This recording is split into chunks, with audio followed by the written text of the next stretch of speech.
stream. Let me. Okay, no problem.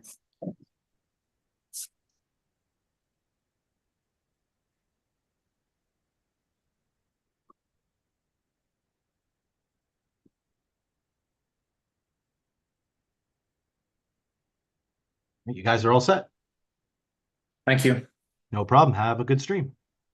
All right. Welcome everyone to the regular meeting of the MCS Board of Directors for October 8th, 2024. We do not have any pre-submitted public comments for this meeting. Are there any changes to the agenda? Okay, I make a motion that we approve the agenda as sent out. Can I get a second? Thank you, Tiffany. All those in favor? Agenda's approved, motion's approved, thank you. Number 4 is our business manager's report. That's been in there, Michelle, for a while at that level based on what we've done in the past, but because you have been handling that and your report and the treasurer's report kind of overlap a little bit, do you want to move that? Sorry, I guess this would be in number 3, but does that something you want to handle now, or have you and Avelia talked about how you want to handle the documents that we have attached for all that? Avelia, do you want to just go, Avelia came to our meeting on Monday and we kind of went over and we have our goal is to get better at, like you would have that financial report, a couple days before, besides a couple hours before. So Avelia, you want to go ahead and start it? Yeah, I'll be happy to. Okay. Let me know if there's anything you want on the screen, Avelia, if you would like me to share anything from that. Probably not right now, since I just sent this maybe a little bit less than a couple hours ago. I think one of the main focus and intakes I took with meeting with Michelle and Veronica is for future board meetings. It would be very helpful for Veronica, especially if we could have board meetings the 3rd or 4th week of the month, just because reporting wise, it is very difficult to get these reports to us. And the reports that she could get to us would be 2 months prior.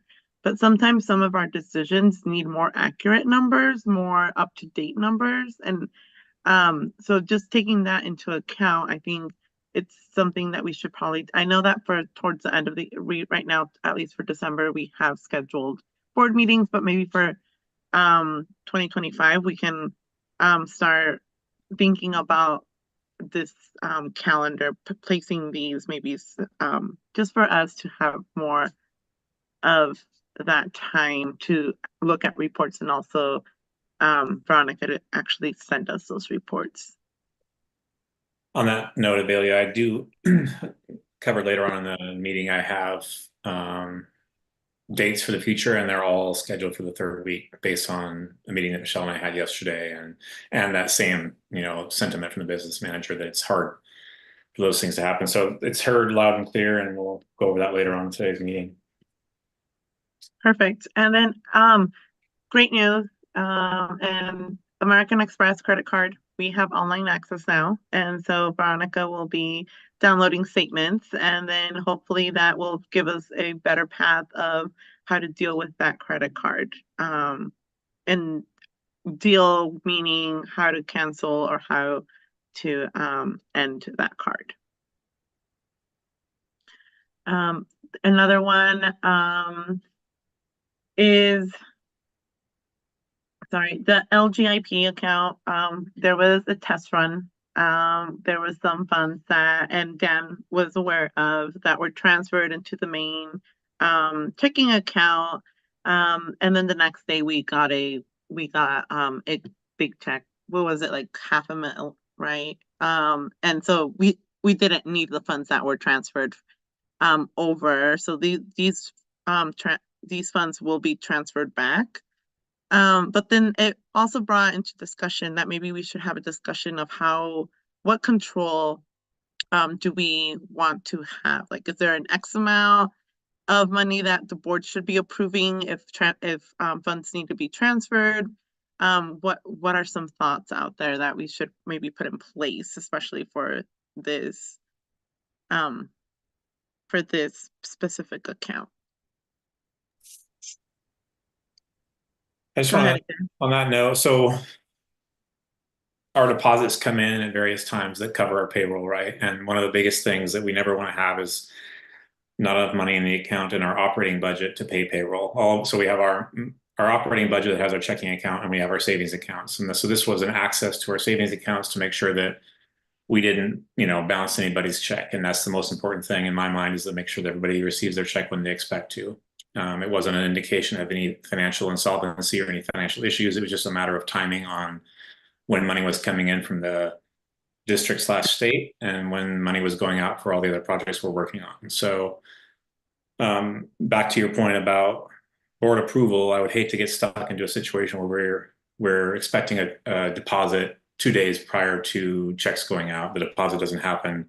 Somehow we have to convene some sort of a board meeting to make sure we get paid. So I think, the budget reporting that we do every month and that we'll see in this, you send an email today, kind of covers that, as far as like, where is the money going? Where is it being moved?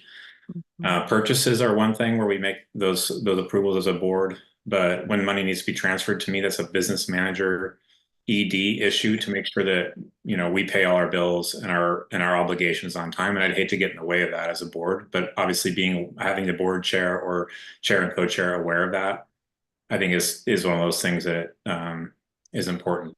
But it's really cumbersome sometimes to try and convene a meeting at the last second if something like that has to happen. So that's my only point about that. And I'm, open to other opinions, but it's moving money from one of our accounts to another. It's not really a purchase, Absolutely. And I think most of Veronica's concern is that if we could have some type of writing just as just it's just a good idea to have what our procedure is for that, or what our expectations are for that, even if that's up to Michelle and the business manager, acting business manager, especially to meet payroll deadlines and other expenses, that can be done. But I think it would be nice to have something in writing, even if it's just as simple as that. Certainly. Yeah. Also, can I ask a question really quick? Just because budgeting is a topic for me to learn a lot. I can learn a lot more on it. And when you're talking generally about the accounts right now, are you talking about specific accounts? And can you say what they're called again? Yes. So the account I was speaking of right now, it's pretty much the savings account of past money that has been it's pretty much it's our capital account where we just have our savings. And what did you call it? You had an acronym. It's the LGIP account. Thank you. Okay, thank you. I see that on there. It's helpful for me to know. And that is a state of Oregon account for public entities. So many people use it. It's a low risk. It does have a little bit of interest with it, but it's used for many school districts use it. And that also brings the discussion, I guess, and Michelle brought this to my point, and it's true, the day-to-day basis, and also just looking in the scope of line of field, it's when we go into the very detailed or having to summarize for reports to be read for everyone, it's a lot of work. And I think that Veronica's time was better well spent in so many other aspects of the job. So Michelle brought to my attention that maybe these credit card transactions that when I first joined the board that were being approved, maybe are more of a day-to-day operation versus what one of our duties is as a board of actually just seeing that we are on track with the budget. So I just wanted to bring that up to discussion in the sense of, was that more of a preference, or is there something that we're missing that we should be approving or doing versus just doing a whole aspect of getting monthly updates of where we are landing within the budget of every school year?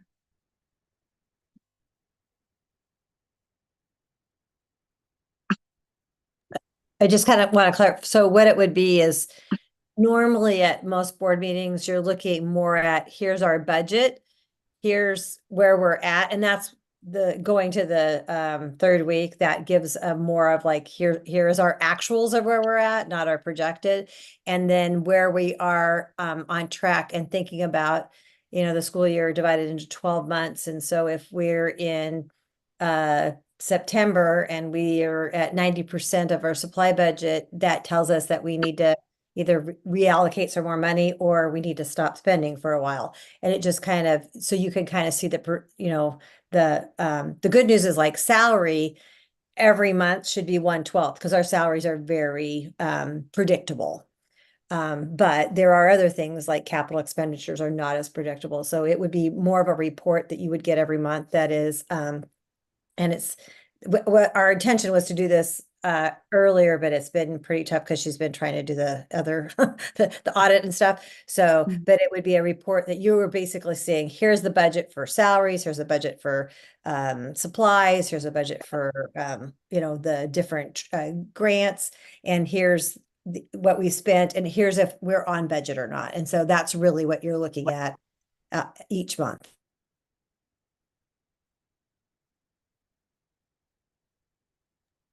Maybe there's a blend of the two where you have, our month to month, but if there's any large expenditures that were out of the ordinary that, may adjust us later on in the future, maybe something that the board might want to know about, like, which we normally do. It's normally in your report, hey, the stove's going out, or we need to buy this curriculum, or whatever it happens to be.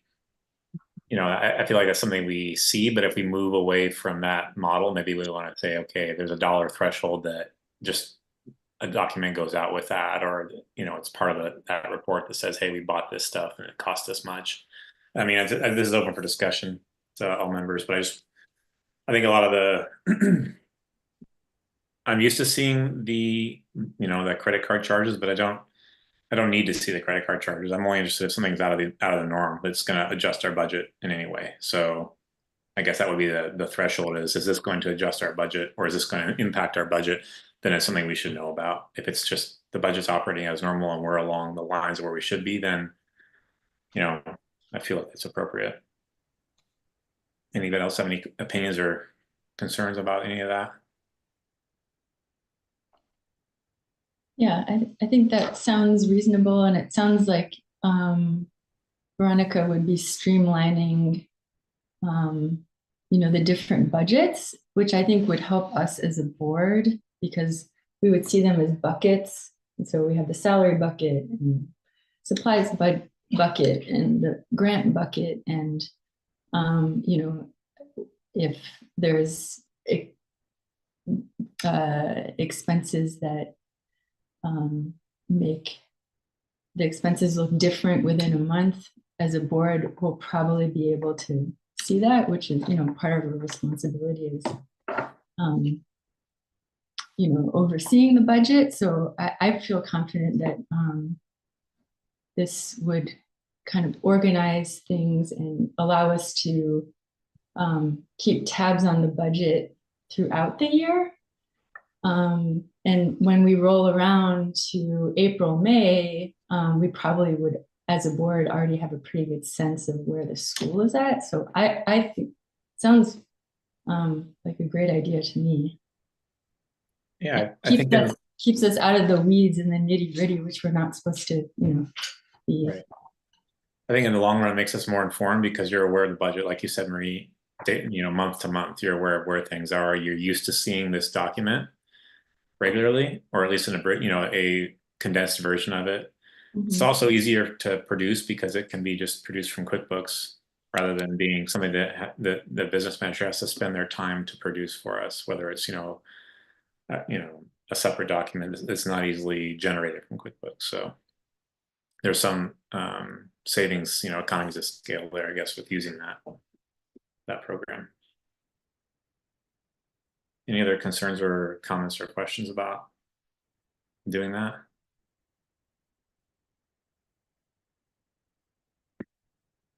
Okay. I don't feel like it's the business manager is an employee of the school and the ED, but if anyone feels like we need a motion for this, to change how it's being reported, I'm happy to do that. If we feel that we're within the bounds of the purview of the ED, then, Michelle, how do you feel about that? Well, I mean, I looked at policy because that's what we should always do is go back and look at our policy. And our policy just basically reads that it should be you have the right to ask for a financial overview. It does talk a little bit about receipts, but I looked at 4 different school districts. They're all using the very same because it's something that OSBA's put together and everybody uses it. But most school districts, you're really just looking at, here, you're looking at what is the budget and what have you spent so far and what do you have left and are you on target? And if you need to do anything else. It's pretty unusual for, I think you guys had a time where you needed to go through and look at every little thing because there was a lot of change, but for the most part, it's really like, are we on budget? And if we're not, like, do we need to make an adjustment? And that's where you can do a budget revision on something. And this will also kind of, I think that according to board policy, really just a financial overview is really all you really need, but that is totally whatever you feel like you need. So Okay, I feel like we're good with it. So we on a monthly basis have that overview document, which will be helpful. And then we have the right to ask for more detail if we want it. yes, absolutely, absolutely. So, and we're still gonna I think that we can make this simpler than what she has it and try to get so we're kind of working together. The good news is Veronica is going to be in town on the 23rd, and we'll probably have next week, and I'll have one day with her next week and one with the other another the following week. And when she's in town, then we can kind of sit down and I can explain to her what would be because I really think you just need to look at what are the big silos of things: salaries, benefits, capital, the expenses, what we're doing, supplies. The good news, like we don't have a lot of buckets. It's running a school, there's not lots of different things you're spending money on.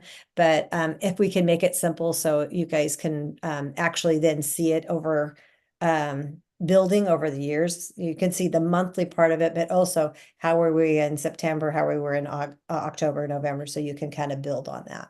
And if you see something out of the ordinary, you would be able to see something. And then that's when you question and say, hey, why are we this far off on our salaries this month? So.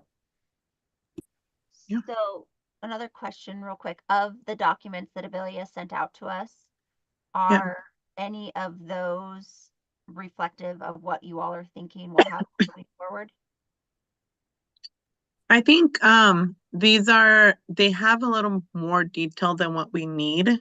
But for example, I would like to pull down, if you can pull I think it would be helpful for everyone to see the statement of financial position.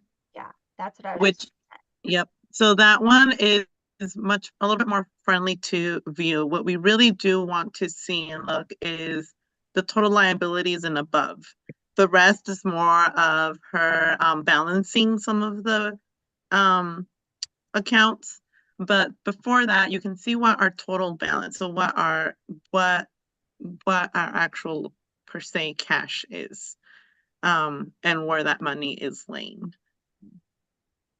And I think that's also very helpful to see where that money is being moved and how our different accounts are being held, and we can always compare and contrast throughout the months of how those accounts are changing.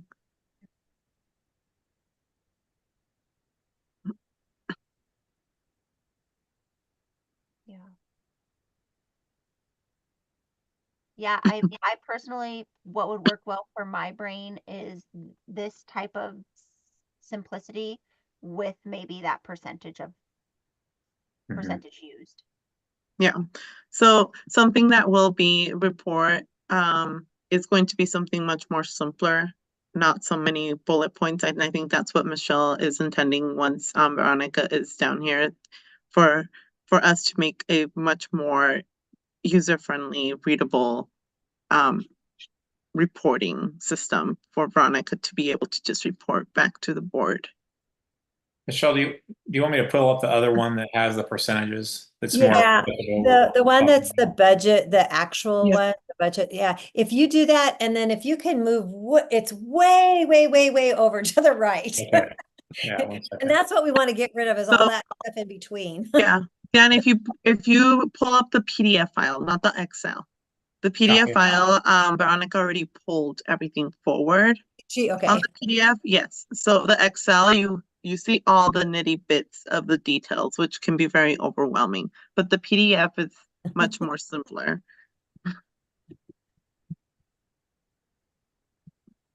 This one here?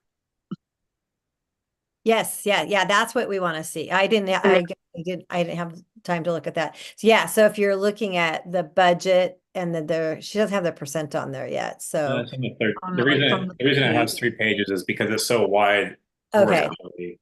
That this Yeah. third page, when we're going down from first, second to third page, is all basically stretched out horizontally. So yeah.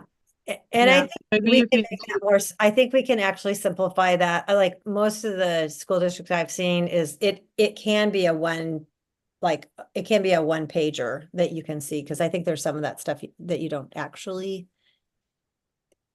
need on there, but I did know, yeah, it will be something more like this. but in a very much simpler way.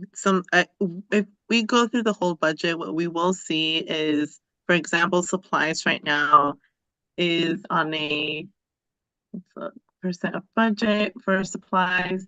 But then again, there are some things, for example, supplies, including at the beginning of the year, that will have a much more larger expense because it's more of a pattern of schools, and then it'll get gradually, as teachers have supplies and it will go down, and then of course, once holidays or different things are going on, those might increase a little bit more, and then so there's always some swings, not necessarily a pattern per se of a month to month of spending, not like salaries that is very consistent, not like some of our utilities and stuff, like there's a little bit more consistency on those parts versus others.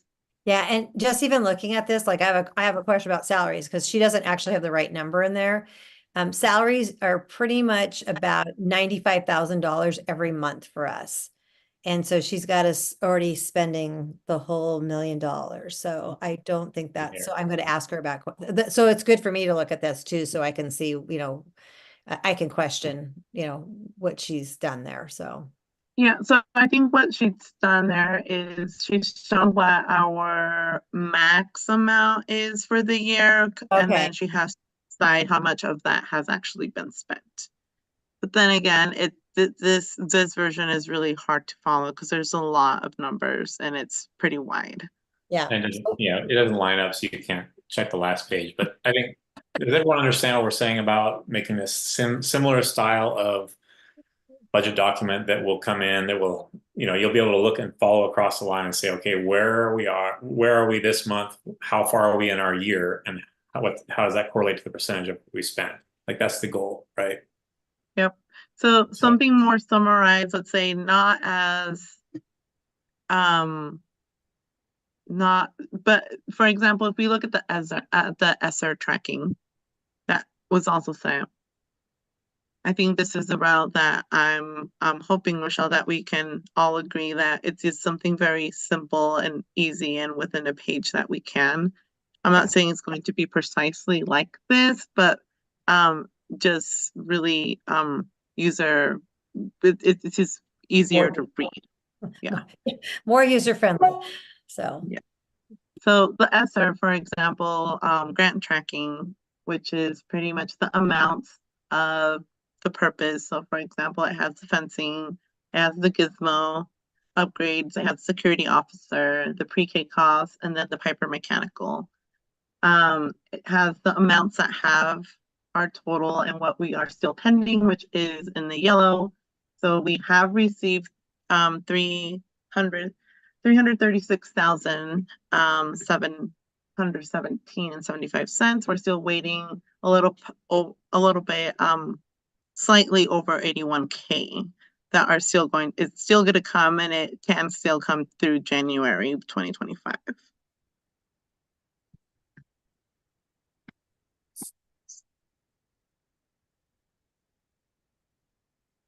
And the SIA, uh-oh. The SIA, we're just working on that one right now. And there'll be a presentation on November to the board meeting.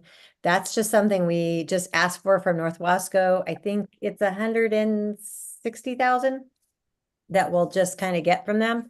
But we do have to have it at a board meeting, what we're using the funds for. And you guys already have a budget for that. We'll just probably tweak it a little bit, so. But we do have to present it at the board meeting in November. Yep. And then one other topic that Veronica touched slightly on is with the DOE, the Department of Energy spending of what we will actually be getting from them, and what we need, what we have at least budgeted that will be coming out of the school's budget.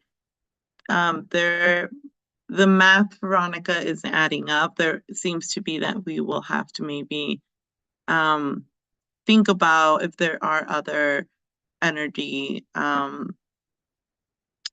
things that we were wanting to do that might have to be postponed for a bit. For example, like the solar panels on top of the roof, the EV charging, other little things that maybe are more of they're a priority, but maybe as a board, we might think that they're more of a secondary priority versus the HVAC system, for example. It's just open for discussion and for us to start thinking about. Go ahead, Dan. Some of that stuff, there'll be some requirements that the DOE has that we have to do. And part of why we used ESSER the way we did and moved it around so that we could free up our capital. We paid for as much as we could with ESSER that we may have paid for with our other accounts so that we could use, initially when we were filling out that grant, we assumed that we could use ESSER for our capital outlay. We couldn't use grant funds with grant funds. So we changed how we were approaching that. So that's a known thing. We know we're going to use some of our reserves to accomplish some of those projects. Some of the stuff like solar, we'll get paid back on the back end for the initial outlay. I think that was like a $90,000 reimbursement. Brent can speak more to that as we get closer to that project starting. But I think that, and I don't know how the solar or the car chargers were, incorporated into that, but some of it will be DOE requirements like, okay, you have this, you're getting your HVAC, but you're required to put these things in because we want to see promotion of electric vehicles. We want to see solar power use. There's a reason why we have to do some of those things. And so that'll just be capital outlays that we have that will be using our savings, and, we're investing in the building and investing in the future of the school. So we can go more into that stuff as we get closer. But yes, Avelia, that is something we'll have to talk about. I'm not seeing the DOE line item. What is that one called? Was that sent out in email also, Avelia? It put it very briefly these are maybe some things that we want to start thinking of, not necessarily an action item or something that we need to But be. I did in our budget right now. It's not really in our, it should be in our budget. It's not really. So I did talk to Brent extensively this afternoon about it and just trying to understand a little bit more about it. There are definitely, we will have to have the solar panels on, because I was kind of like, oh, those will be the last thing. But he was telling me that with the solar panels, it's really we have to upfront the solar panels. And then there's quite a bit of a rebate from the federal government that will get paid back for the solar. So we have to put money out for that to get it. The reason he said, no, you gotta do the solar panels is because he feels like the HVAC system, when we switch to mini splits, we would have sticker shock with the electric bill if we didn't have solar power.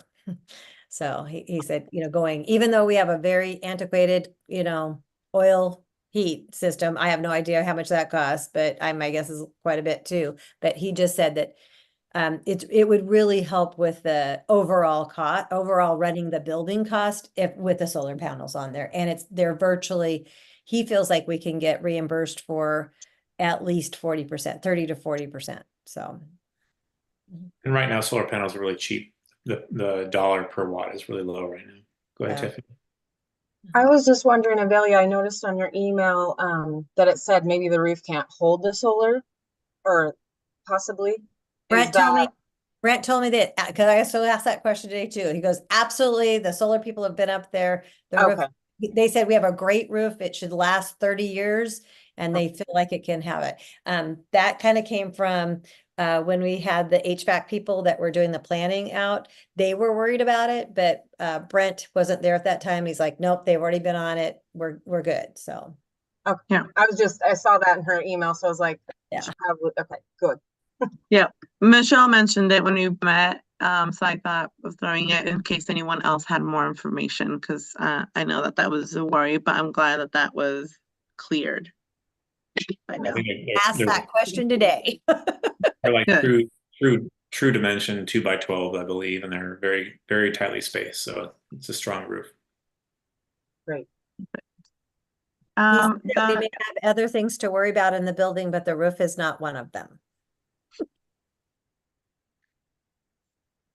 Also for fundraising, I know, so Veronica and Michelle showed me different forms, Google Forms to be exact, online forms that they have implemented, for example, with P cards and for different type of requests. So it seems that they're working towards having much more detailed control of where the documentation of different purchases and money intake or expenses of where things need to be allocated that help Veronica with when it comes to classifying all the transactions that go on are being taken care of.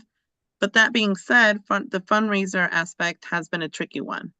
So the fundraiser in the sense of money that has been brought in has been well documented, and Daphne has really great notes about it. But the money that has to be allocated and expense wise towards some of the fundraisers hasn't. And this is where it's become really tricky. And I think Michelle and Veronica there's a point where you have to pretty much just pull and say, when do we stop doing forensic accounting and trying to get the little last bits of tiny expenses that should have been to this specific income per se, or this different amount of money that is hanging there versus our general expenses. So going forward, our checking account, that this was one of the reasons that it was open. This will help being able to track that.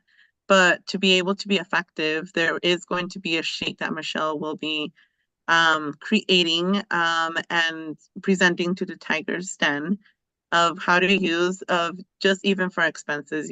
There's going to be this fundraiser event, or some of the skate nights or some of this different events are going to have the purpose of the money needs to be attended for X purpose, and some of the expenses are supposed to go into X purpose versus Y and Z. So just to be able to have a little bit more of that clarity of where the money is laying, or especially if it's needed to know where different events or different fundraising that is going on for projects should be going towards. For example, right now we do have an initial of $68,000, but the playground swings were about $9,600. So that leaves about $58,399 left right now in the fundraiser fund. And going forward, the hope is if we need much more detailed, once we implement these forms and we're following them, that it will be a much more detailed report if needed. Do you have the form or it's still getting developed? Is that what you said? Still getting developed. We have a meeting tomorrow, so I was like, if you have them, great. We will take them. Yeah, it was a day to day and doesn't look much better for tomorrow, but yeah, I'm working on the form. So. And I think it was agreed right now that it's going to be a pretty, it's going to be a form of pretty much saying who should we contact for this fundraising event or this fundraising evening or whatever, and where should the funds be going towards? Do we put it in the made for Mosier? Do we put it for X, Y, and Z? And then are there any expenses? And please attach receipts that should be going to which event or which fundraiser bucket. Yeah. So we don't want to overcomplicate things, but we also want to make sure that things are going towards where they need to be going. And the last one, the audit for 2023, 2024, it's being worked on. Veronica said that she's shooting for an initial draft to be submitted by December. Is there any other updates on that, Michelle?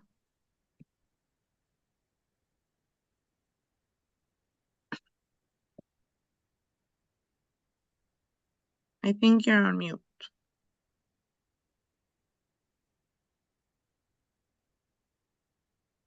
Okay, sorry. I was trying to argue that I have way too many tabs open.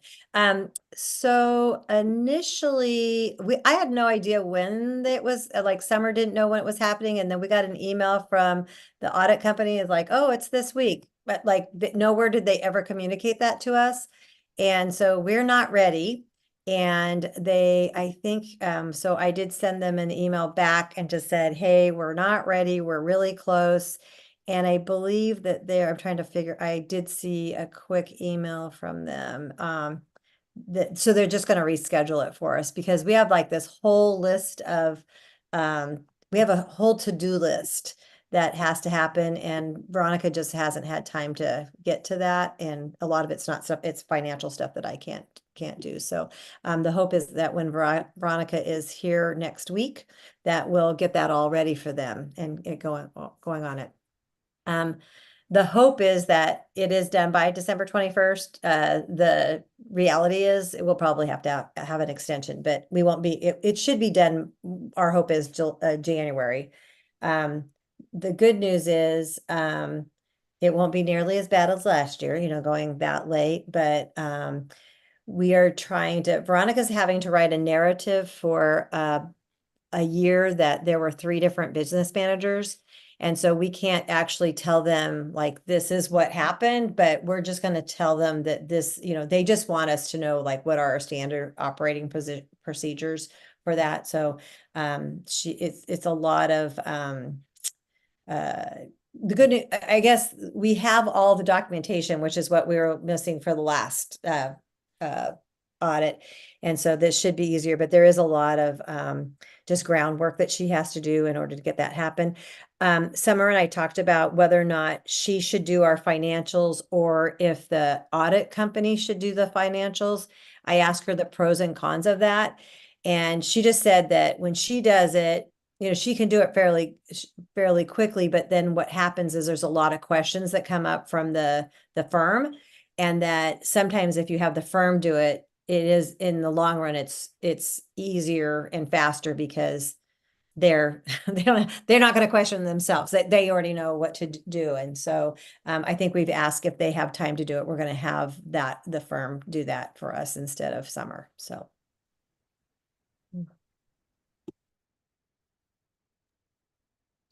Any questions on any of those things? Thank you, Avelia, for that detailed report. Much appreciated. Yeah, I guess just one last note I want to add is reports have been imminent to be sent, and we're still working on making sure that they're much more friendly. But that being said, I think to Michelle's point, Veronica has, and currently the team behind scenes has to be working with the audits and explaining the the many changes that 2023 and 2024 school year went with this business manager position. And that's a whole complexity of itself. So I appreciate and I think voicing on behalf of Veronica and everyone else involved, thank you for the patience and willingness to continue to work and wait for these reports. There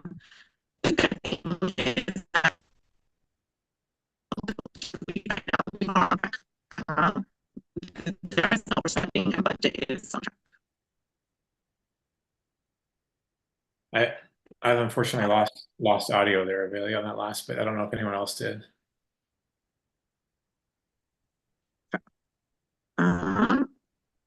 It's just delayed a little bit. So I still hear you now, but I didn't hear what you said that last bit there. Okay, can you, I think my computer is freezing for some reason. I can hear you now.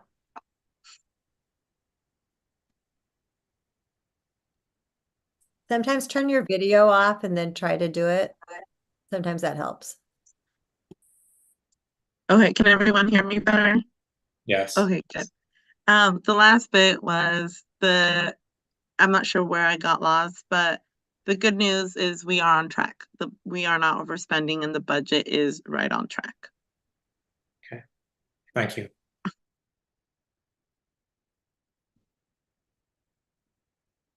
That brings us to item number 6, our MTA report with our MTA reps, Ariel and Lisa.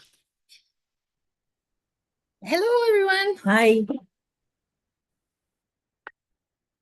Well, we had quite a few responses this time from our colleagues that would love to report back to you. This is a little bit from the ELD department. So Margaret wrote in, each summer our Title I and Title III ELD students get summer reading packets to complete over the summer. If students return the completed packets anytime in the first week of returning back to school, they receive a special reward. Margaret Elkin and Janet Baker are so excited to share the photo of this year's students that returned their completed packets. The reward for each of these champions' efforts was a 1-year subscription to Ranger Rick magazine. That's so awesome. Mrs. Elkin and Miss Baker also created a Reading Champion bulletin board in their room to highlight these students' hard work. So bravo to them. Our 4-5 team wrote in and they said that they're off to a great start this month. We've been diving into novel studies that align with our reading curriculum. In 5th grade math, we are almost finished with Unit 1 and students are showing success in volume and multi-digit multiplication and division. We thankfully just adopted a new science curriculum. Yay! They will be using STEM scopes and are eager to get started. All the curriculum arrived today, and I think that was a couple days ago. This is a very hands-on curriculum, and there is about 12 boxes of science kits that are having to be stored. We are eager to get started. In writing, we just started our first narrative essays. Students are writing about small moments in their lives. Thankfully, we have AR, so that's Accelerated Reader. So it's a program kids can go on to the computer and take a little reading quiz on books that they've read to use as a reading incentive, and students have been working hard to earn points. They want to complete the Columbia River course Miss Goodman created and get 73 points for a fun taco truck prize. In class, we're wrapping up a 3-week unit on cultivating natural resources. We're also diving into the I can't even say it anyway. Intricacies of the food web. Encouraging students to make observations about how organisms interact within their ecosystems. Students are very excited as we prepare to read across the Columbia River, following the journey of the salmon. Overall, it's a vibrant time filled with exploration and curiosity. And this has been a great start to the school year, and we are all excited to see what the rest of the fall holds for us. That's 4-5. Primary teachers are giving their students a challenge to get outdoors for more than 1,000 hours outside global movement. They're sending a tracking sheet home with students in the upcoming Tuesday folders, and they're competing against the students. If they match the time or beat us by the end of June, they will get a special reward. This coming week, they're also starting library time with their students, and they have set up time slots where they go with an EA to the library to check out books and read stories with her. Second and third, we are well into establishing routines and community within our classrooms. We're excited to be starting both a new writing program called Units of Study by Lucy Culkin and new science program through Twigs. And second grade math, we're reviewing fact families and addition and subtraction. And in third grade, we're introducing multiplication. Our classes love to read and are learning about choosing just right books, using schema or prior knowledge, and making personal connections. We are off to a wonderful start. And greetings from the music room. The desire and need to make noise is alive and well at Mosier Community School. We've been channeling these needs, diving into rhythmic exercises and understanding.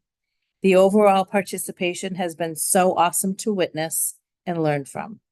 Now that we're playing together and responding as a team, we can work on the next challenge, singing. Finding and exploring our authentic voices, we help shape the next few weeks. And as we look forward to announcing upcoming fall/winter performances. Thank you all for your dedication, and thank you all for your continued support of MCS Arts. And that's from Nathan Strands. And that's what we have. And I'd like to add that there's just a great feeling in the school. There's great energy, lots of positive excitement and joy. Yeah. Thank you. I've witnessed that also out at the drop off and pickup line. Pickup line mostly, but just talking with parents. It's seen outside, as far as the parents are concerned. You see it, and people have come up to me and said that they're excited about the year, and they feel the positive energy in the school. And so thank you for your report, and thanks for highlighting the positivity and just how well things are going. I really appreciate it. Thank you, and thanks for all your support. Any other questions or comments for our MTA reps? All right, thank you. That brings us to our executive director report with Michelle. And we do have a couple action items in there.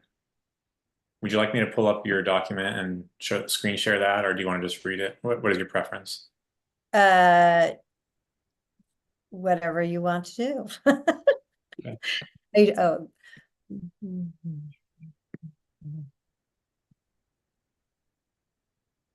Uh-oh.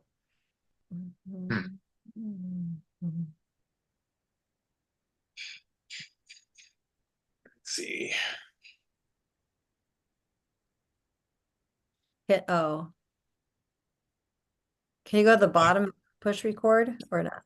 No, I don't think we're in control of it, but I can try. Oh. Josh, are you still on board there? Sorry, I'm still here. What's up? Yeah. No, it stopped recording for some reason, but it's going again now. I Okay, see. I might have inadvertently pressed the button or something. Sorry.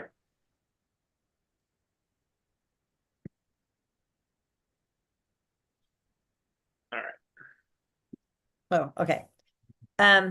So just staffing right now, we don't have any posting at this time. We do have a long-term sub, which is Christina Sabelli and Sabali. I never say her last name right. Anyway, she's just jumped in with both feet, never had sub before, and she's doing a lovely job. I really appreciate a lot of the staff around her.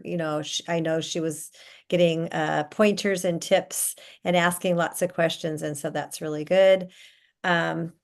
actually, if I had grabbed onto, the other thing I wanted to talk about with the staffing and professional development is I met with Kieran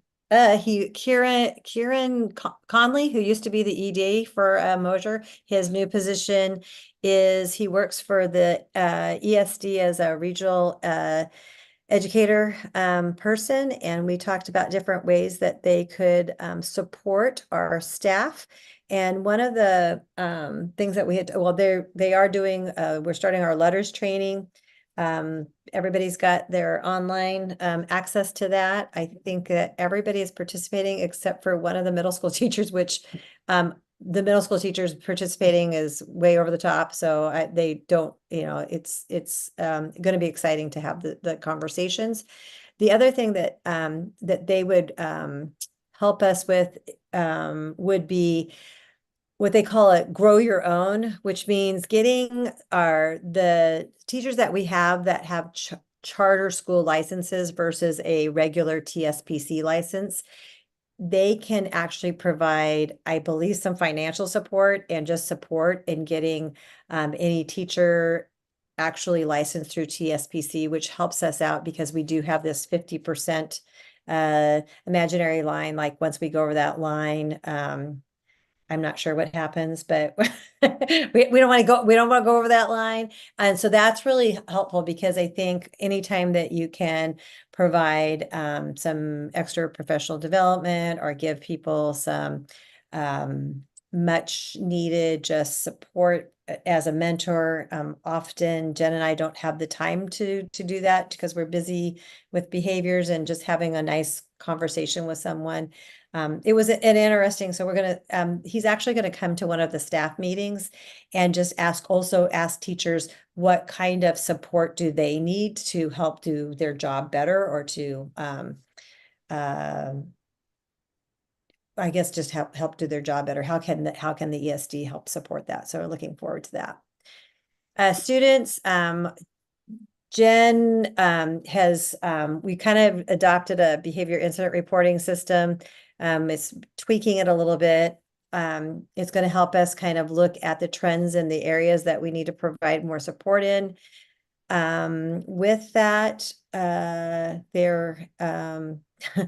would say the K1, we hardly have any, I mean, those guys are just doing what they need to be doing. They're very, very low profile. We've had definitely the middle school, we've had some challenging behaviors with that, but I'm so happy with the support of Jen and Lisa and really the teachers there. We're kind of talking to them about being kind and responsible. Lots of parent meetings are happening with kids that we're having challenges with because that's kind of having that dialogue started with them is going to, help improve we just want the overall, vibe of the place to be supportive and not because I think some of those students came from other areas where they felt bullied, and we don't want that to be part of our culture. We want our culture to be inclusive and welcoming. So a lot of the first initial assessments for reading have been done. And so Janet Baker is doing a fabulous job going through and identifying kids that we need to provide some extra support to.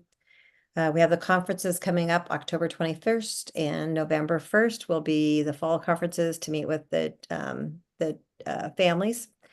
And we have lots of after school activities happening. I think there's something happening every night. It's kind of fun to see.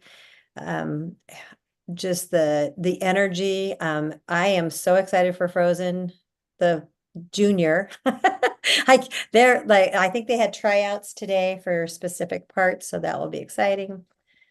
Facilities wise, we have, I believe, the sidewalk from our building down to the middle school is going to be put in on, we don't have school on Friday. And so the hope is that that's going to get poured on Friday. I'm not sure if that's the reality, but that's the hope. We had a very large plumbing issue today. Evidently we have a tree, I think it's that locust tree, I believe, that sends roots into the sewer line. I heard several, I think the upstairs bathroom was closed because it was all clogged up. The kitchen was clogged up. Mitch told me he was literally pulling roots out of the sewer system.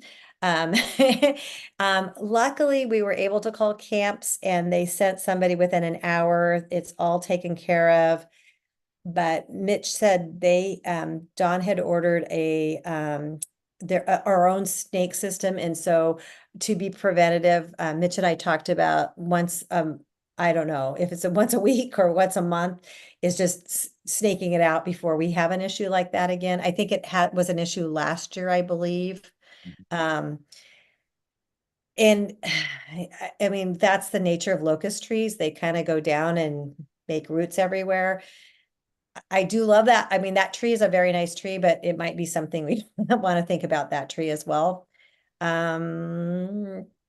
We are looking at we're a little worried about the heating system for the preschool building. There was Scott did give us a bid for 15,000 to put mini splits in that. I talked to Brent Foster today. He has somebody who thinks he can do it for 10. I think it might not. That building is almost done. I think if it had that building is, just ready to go with all the things. Go ahead. What's the current heating system that it has? That's a really good question. I can answer that. Okay, good. Thanks, Jen. You're welcome. So it is hooked up to the main building heating system. It has it's like a blower on there's two of them, and within that building they can be controlled with a switch, but it gets either very hot or really cold. And once like the heat goes off for the day, usually around noon, it can get pretty cold in there. But yeah, that's what they have, these two big old blowers in the ceiling. Okay, so it's based on the same kind of hydronic system that the school uses, and it moves water over there, hot water from Yes. the boiler over there, Yes. and then blows there past the hot water. Okay. Yeah. All right. Yeah, well, maybe that's something we need to get on since winter's coming. Yeah, we don't. Yeah, those are our youngest, and they're probably going to be the ones more susceptible to whether or not it's, cold or hot. So, I think what my understanding is the mini splits are really coming down in price. And so $10,000 to do that building isn't, and it would be 2 heads in the main building and 1 in the entranceway. Brent also has some extra pavers. I don't know where he got, but he's gonna come and actually, so we might save a little bit of money here too. The walkway down is actually stones. And Becca was saying that when it rained the other day, they're very slippery. And so Brent kind of looked at that and said he'd like to come and fix that up for us. And I'd be really excited to have that happen. So that would be an expense. We had talked about making that concrete, but if we can do some nice pavers, then that would be one expense that we didn't have. So playground, the swing is in, it's just the cement is curing right now.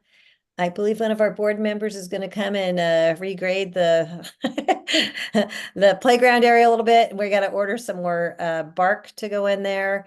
The garden fence, I think we're going to be talking about that tomorrow at the Tigers Den meeting a little bit. I'm not sure. We kind of talked about we're going to have a bid on having just the fence done ourselves. So financial, I did make that, hopefully you can get into that. So that's just a folder that I'll try to put each month in all the financials in. So if you ever had a question, you could go back and look at that. I just quickly did that. So I haven't made an actual October folder for you yet, but I will. Payroll is running much more smoothly. Veronica and I were so excited that she ran the payroll, and she said she didn't have, and not that I know of, one person that said something was wrong or not. So that's a win, because this is the first time that's happened since I've been there, and probably before. We talked about the audit already. We're continuing to update just the procedures that we have. Like Avelia was talking about, we have a procedure if you've used the P card, the purchasing cards, to upload the receipts. If you need a reimbursement, that is also a form. If you, what the biggest problem that we've had lately is when we are buying like big purchases like curriculum or like the fencing or anything like that, generating a PO has been, it kind of gets lost in the email system. And so we've created a form that if I have a big expense, I'm going to put it on there. Veronica then gets an email that says we need a PO. She sends a PO. And then once we get the invoice, we go there and she has a good tracking of where all the invoices are. Because I think she gets invoices from lots of different people and they tend to kind of get lost a little bit. So we're working on how to make that a little bit more smooth. As Amelia said, we finally have access to the American Express, and it happened when Summer was there and she was super excited. And we just started immediately printing out that. The goal is to print out all of the well, not all of the past 2 years of the statements. And then we're going to actually pay someone to upload those and have all of our documents online. I mean, we'll have them online, but then the goal is to cancel the American Express. Every time we think that we've cut off everything that's being charged to American Express, there'll be another charge on it, and we'll find, that's we're still trying to get rid of Audible. So there's like this on an old Amazon account, and Amazon or Audible gets on there. So that's my goal tomorrow, is to get that taken off there. I did meet with Brent today about the DOE grant.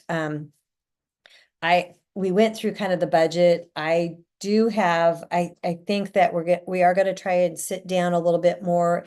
What we did find out is some of the stuff that we put on ESSER, we can't combine the two things. You can't have a federal grant pay for another federal grant, to do the supplemental. So I think that my hope is by the November meeting that we have a little bit more like what is, we are going to have to put out some money for that, and where are we going to put that money and what is it going to be for? So it's a little bit more, we understand that this, a grant of that, $860,000 sounds amazing, but we also had an obligation that was approved, for $500,000 for the school to put in their part. And Brent has some really good ways of how do we do that, but I do want to like have a little bit more clarity on that. So I don't want anybody to be surprised when we have to, spend $300,000 on a solar panels, but we're going to get 40% of that back. So we'll just try to make sure that we're nice and clear about that. The HVAC planners have been there again. That's twice that they've been there. We talked to them about Piper is actually interested in doing a bid on the HVAC system. And we have Bremick doing a bid, and we'll probably need one more bid. But the goal, and we told them, is to have that HVAC system in as soon as school is out, they're installing the HVAC system. So the grant tracker, there's really, as Amelia said, the ESSER grant, we've already been reimbursed for over $300,000 of that. We have another 72 that we're missing. Evidently you needed some sort of code for your capital expenses. We had one for the fencing. We're hoping we can use that. We're meeting with Tam, who is from the ODE, and Nancy, who is from North Wasco, this week, just to kind of get that all worked out. And once we have that documented, then we'll get our money for that. So that will be another $80,000 that we'll have. So strategic planning, which is something we had talked about. I met with Bill Noonan today. He is a retired person that this was his job to do strategic planning. He only does it for people he knows and certain districts. He just recently did White Salmon. He's done Hood River.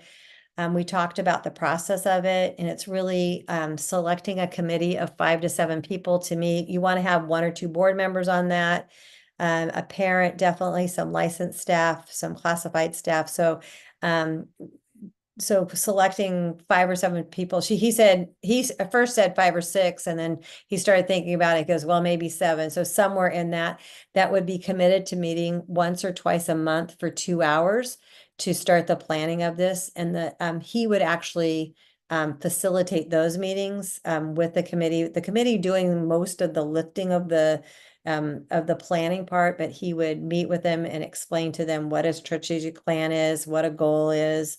He did look at our current strategic plan and was really impressed by the process, but not so impressed by the plan.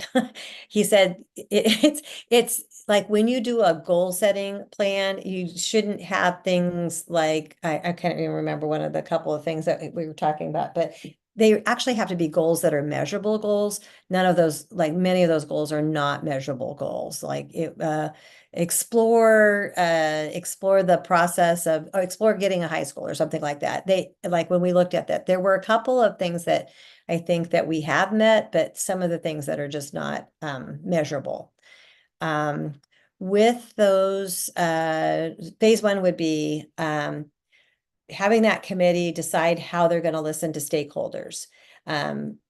The conferences are a good time to do that.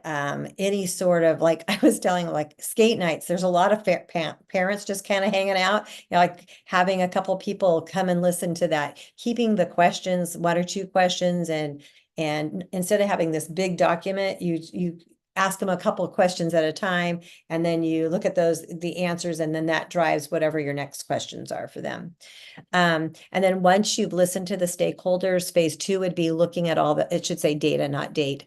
Looking at all the data, I'll have to change that, and tracking themes. So once you've talked to all these people with the questions, then where do you see, hey, we're worried about the building. Hey, we're worried about curriculum. Hey, we're worried about the emotional learning of our, of this, the students that are there, or, what is their, it's not what we perceive the problems are. It's what do the stakeholders that are in what do they perceive where we need to grow or get better at.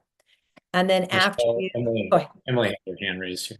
Oh, sorry, I can't see. Sorry. Yep, you can finish. I just have a question before we move off the strategic. Okay, perfect. And then phase 3 would be once you do that, is setting goals. We have way too many goals on our current strategic plan. He said, really, you want to set 3 or 4 goals that are measurable and that you can then set. And then that same committee, like somebody will take on, I'm going to take on this goal, and a couple of people will take on another goal. And then how are you going to do that? How are you going to get the stakeholders involved? How are you going to achieve that goal? And then he did talk about, he does like to do what he called let me get it. He called it a moonshot goal. And so this is where you're like, he told me it had to do with when they were sending the people off to the moon, like that was considered like, we're never going to make it there. So what is one of those, this is really a high, goal that we're shooting for. But he said, it's always nice to listen to those and then maybe even select one of those as a goal to have, that it might be really hard to achieve, but it's always good to be, shooting for, like, having some high expectations. The goal, if we were to choose to do this, would be to begin in November, probably mid-November, and that he thought we should be able to finish by April or May, maybe sooner. He said, we're a small school. We only have 162 people that we really need to contact, or probably even less than that. So you should find the themes of what goals that we need to set, and it's not, and not to overthink a lot of them. The cost is, he charges an hourly rate of $150, and which I am going to tell you, Hood River, when they had him, and they did it all online because it was during COVID, was about $5,000. White Salmon was about $4,000. He said we would be way less than that because he just doesn't think that we're going to take that much time. He also said he doesn't know who the Dow's used, but they evidently spent $75,000 to do this. So he's like, he's way cheaper than that.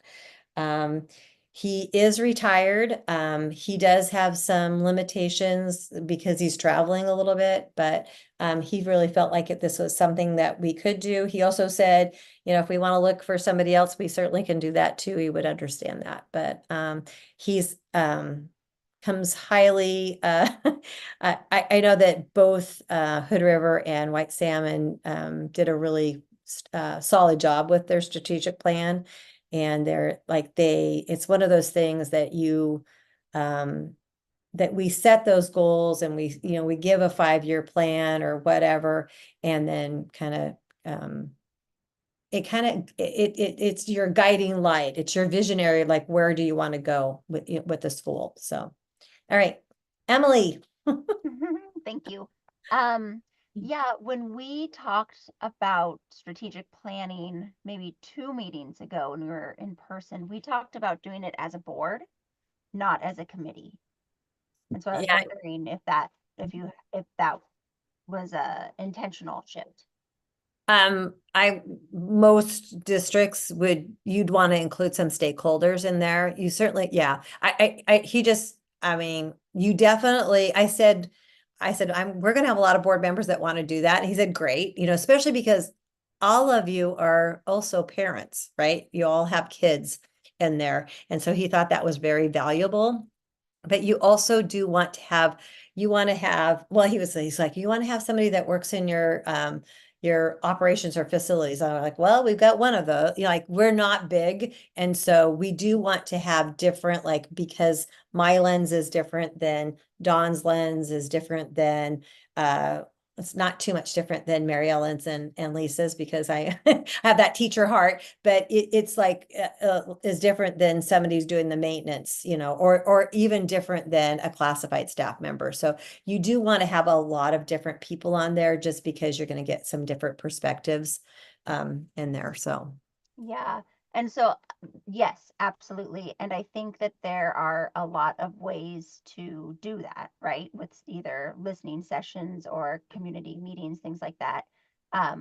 I just want to make sure that the group of folks who is tasked with, or who are tasked with doing the work are, available to do that work. And so I think the board, the way that I was thinking about it in my head was that the board, we already have kind of committed to, leaning in and getting work done for the school. And so it seemed like an easy way, board plus some teachers and staff, for the group doing the process, and then bigger process involving community voices and getting input from everybody involved with the school.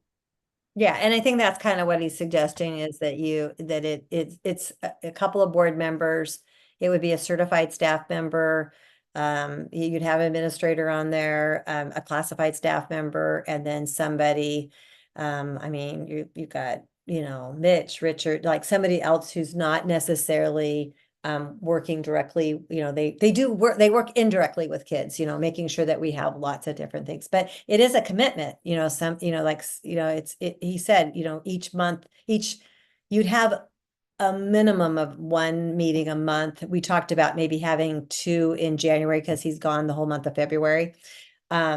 But he said the meetings are about 2 hours, and it's, just because what he's presenting, because he wants to give a lot of background on why you're doing this and exactly explaining what the process is. So, but anyway, so and we can and I said, is that something you put out and ask people for, or do you hand pick people? And he said it's really up to the board what you want to do. Like, if you just want to put it out there for people, or if you want to just select, who's going to be on that, that's totally up to you.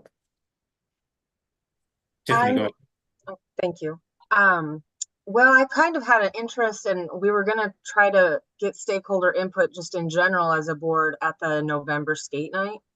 So I don't, in November, I'm like, maybe we can change it up a little bit to put some info out to get some people that want to join this committee. And I don't know. I'm just thinking, to not have so many things, and an initial input session. I don't know if skate night's the best night for that, for a strategic plan, but you're going to hear things inevitably that would definitely lean towards what you might consider for a strategic plan.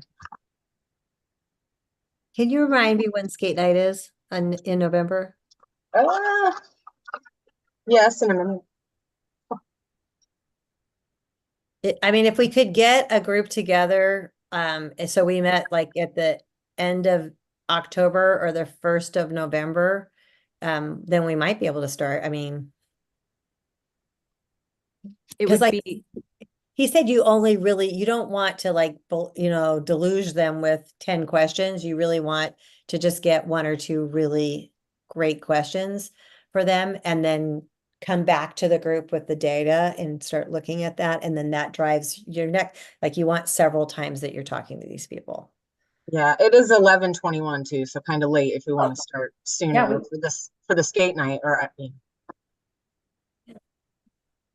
But if we could figure out who those 5 to 7 people are and schedule a meeting with Bill prior to that time, like maybe the first week of November, something like that, then we could definitely start with that, so.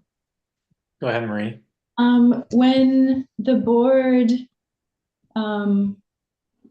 embarked on the ED search process, the board was tasked with deciding, what the process would be and whether only the board would work on, searching for the ED or whether it would form a committee and invite stakeholders to join. And I hope someone can refresh my memory. I believe Matt Henry sent out an email, or there was some kind of communication sent out, encouraging staff, encouraging parents to contact him if they had interest in being on that committee. And this,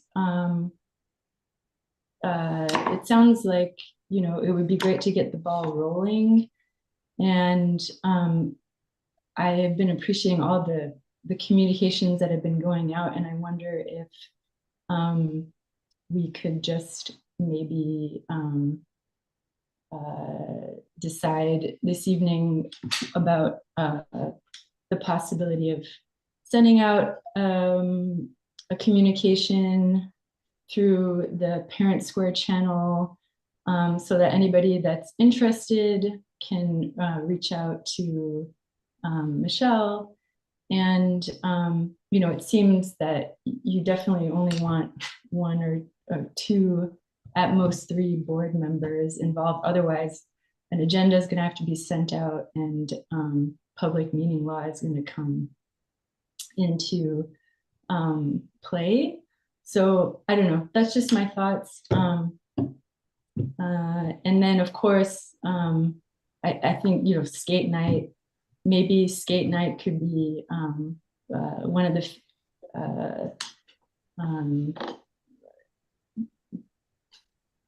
some questions that the committee that hopefully might be formed before skate night. Maybe there are a few questions that folks think would be interesting to ask people at skate night, and the information gathering can begin as quickly as possible. Yeah, so we relied on Rob Hess's expertise on that search, and those are things that he recommended that we did as a board. And so I personally am in agreement that we find, this Bill Noonan, who has done this in the area before, has the expertise to do it, and so it sounds to me like what a lot of us are saying a lot of the same things about the hope. And this, I think, having board input on how it proceeds is very important, but also, trusting in the process on somebody who already knows how to do the job of strategic planning and how to set that up, I think is really good. Emily, you got your hand up again. Yeah, and it's actually in that same vein.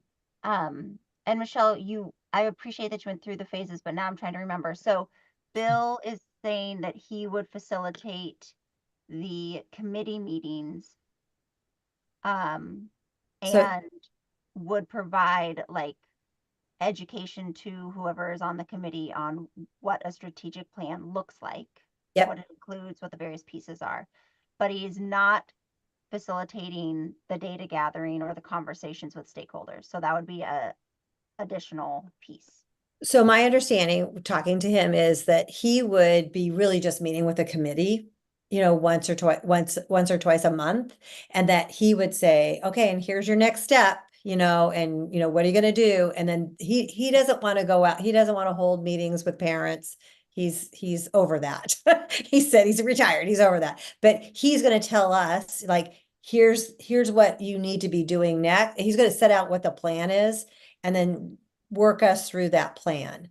And so the first thing is, like, again, understanding what the end goal is for us, and where we're headed with this, and then giving us a step-by-step process on how to do it. And so, like, the first month would be, what we're doing, and how you're going to, and then brainstorming what are the ways you're going to engage the community, like, because it might be going to skate night, it might be holding, sending out a quick survey. It might be holding a forum. There's all sorts of different ways that you can do it. It might be phone calling, doing a couple phone calls.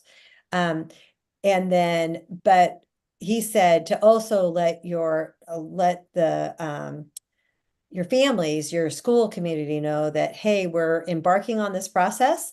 It's not hey, we're just going to ask you one question, it's done. We're going to ask you probably a question this month, and we might ask you another question next month, and we might ask you that it's kind of it's a 6 month process. Yeah. Yeah. So then, is Bill writing the plan for us? He's going to help us write the plan. Yes. And he's going to tell you, like, that, like, if I think the big thing is he's going to help us, like, what we're going for.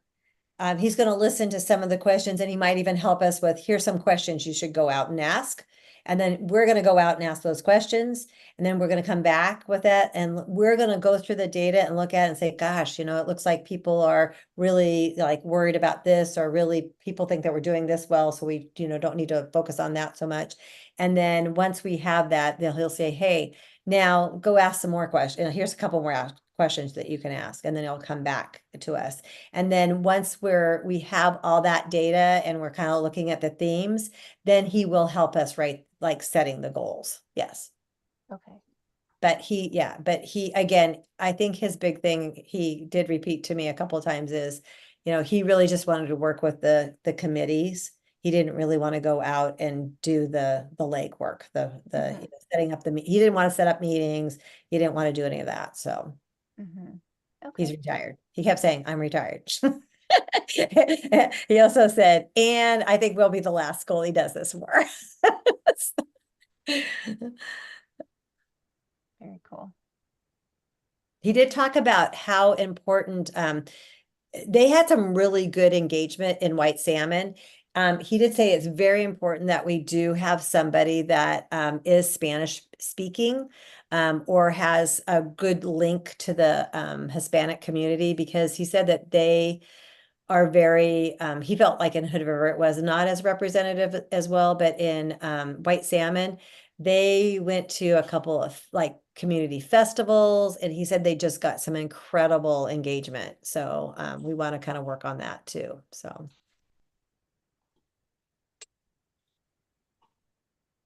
But I think we have a pretty good smattering of our school population that comes to skate night.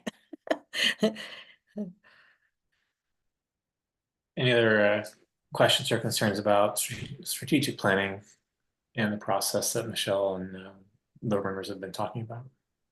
I do actually have one more question now that you Go say for it. it. So as far as this goes, this would be an executive director committee. So the decision space is then, like, I guess I'm trying to think ahead, like, who has the final kind of look over the strategic plan to make sure that it's. Oh, I think the board really, yeah. So and then what would happen is we would bring, the plan to the board, and they would look at it and, either agree or disagree with it, or ask questions, so, but I think that's why it has to be very data driven. It has to be like, we've asked these questions, and, we contacted I think at White Salmon, he said they had a 90% contact rate of their folks, and you want a high percentage of that. So that and my feeling, and I don't know this for sure, but I think that you're gonna find things that are pretty out there. I mean, that are gonna be pretty common. So I don't know. So speaking of that, Emily, our next meeting is the 12th of November currently. Our November, yeah. November meeting is on the 12th. And so, Michelle, is that something where you think we need to have something in place prior to that meeting? Or at that meeting, can we, empower a couple board members and the ED to go out and sort this out with Bill? I mean, timeline wise. I'm just looking at a calendar. So if we put out something asking for people to participate, right? And that they had to respond by a certain date. And then we could let you know who on the 12th, like who is who's going to make up that committee, and then see if they can meet with Bill like on the 13th or the 14th and have that couple-hour meeting and then be ready for the 21st. I mean, I think that could be doable. I have to double check with Bill what his schedule is. So okay. Does that sound like a reasonable but quick timeline? Potentially, yeah. I mean, Emily, is that kind of what you're getting at there? Is just trying to figure out the nuts and bolts of how this is going to work?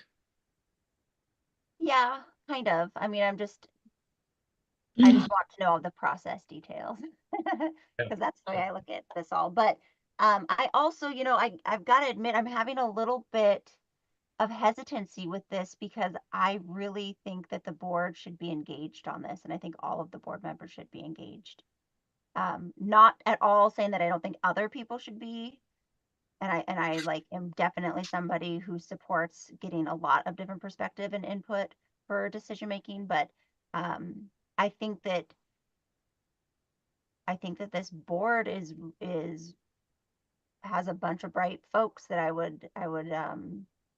think our strategic plan would be better if the board is engaged. So that's why I'm kind of like, oh, I don't want to rush something because this is such an opportunity that I don't want to like holler out to everybody and be like, who wants to come up with some questions that we'll ask at skate night, and miss the opportunity to like really think it through and be strategic and be smart and intentional.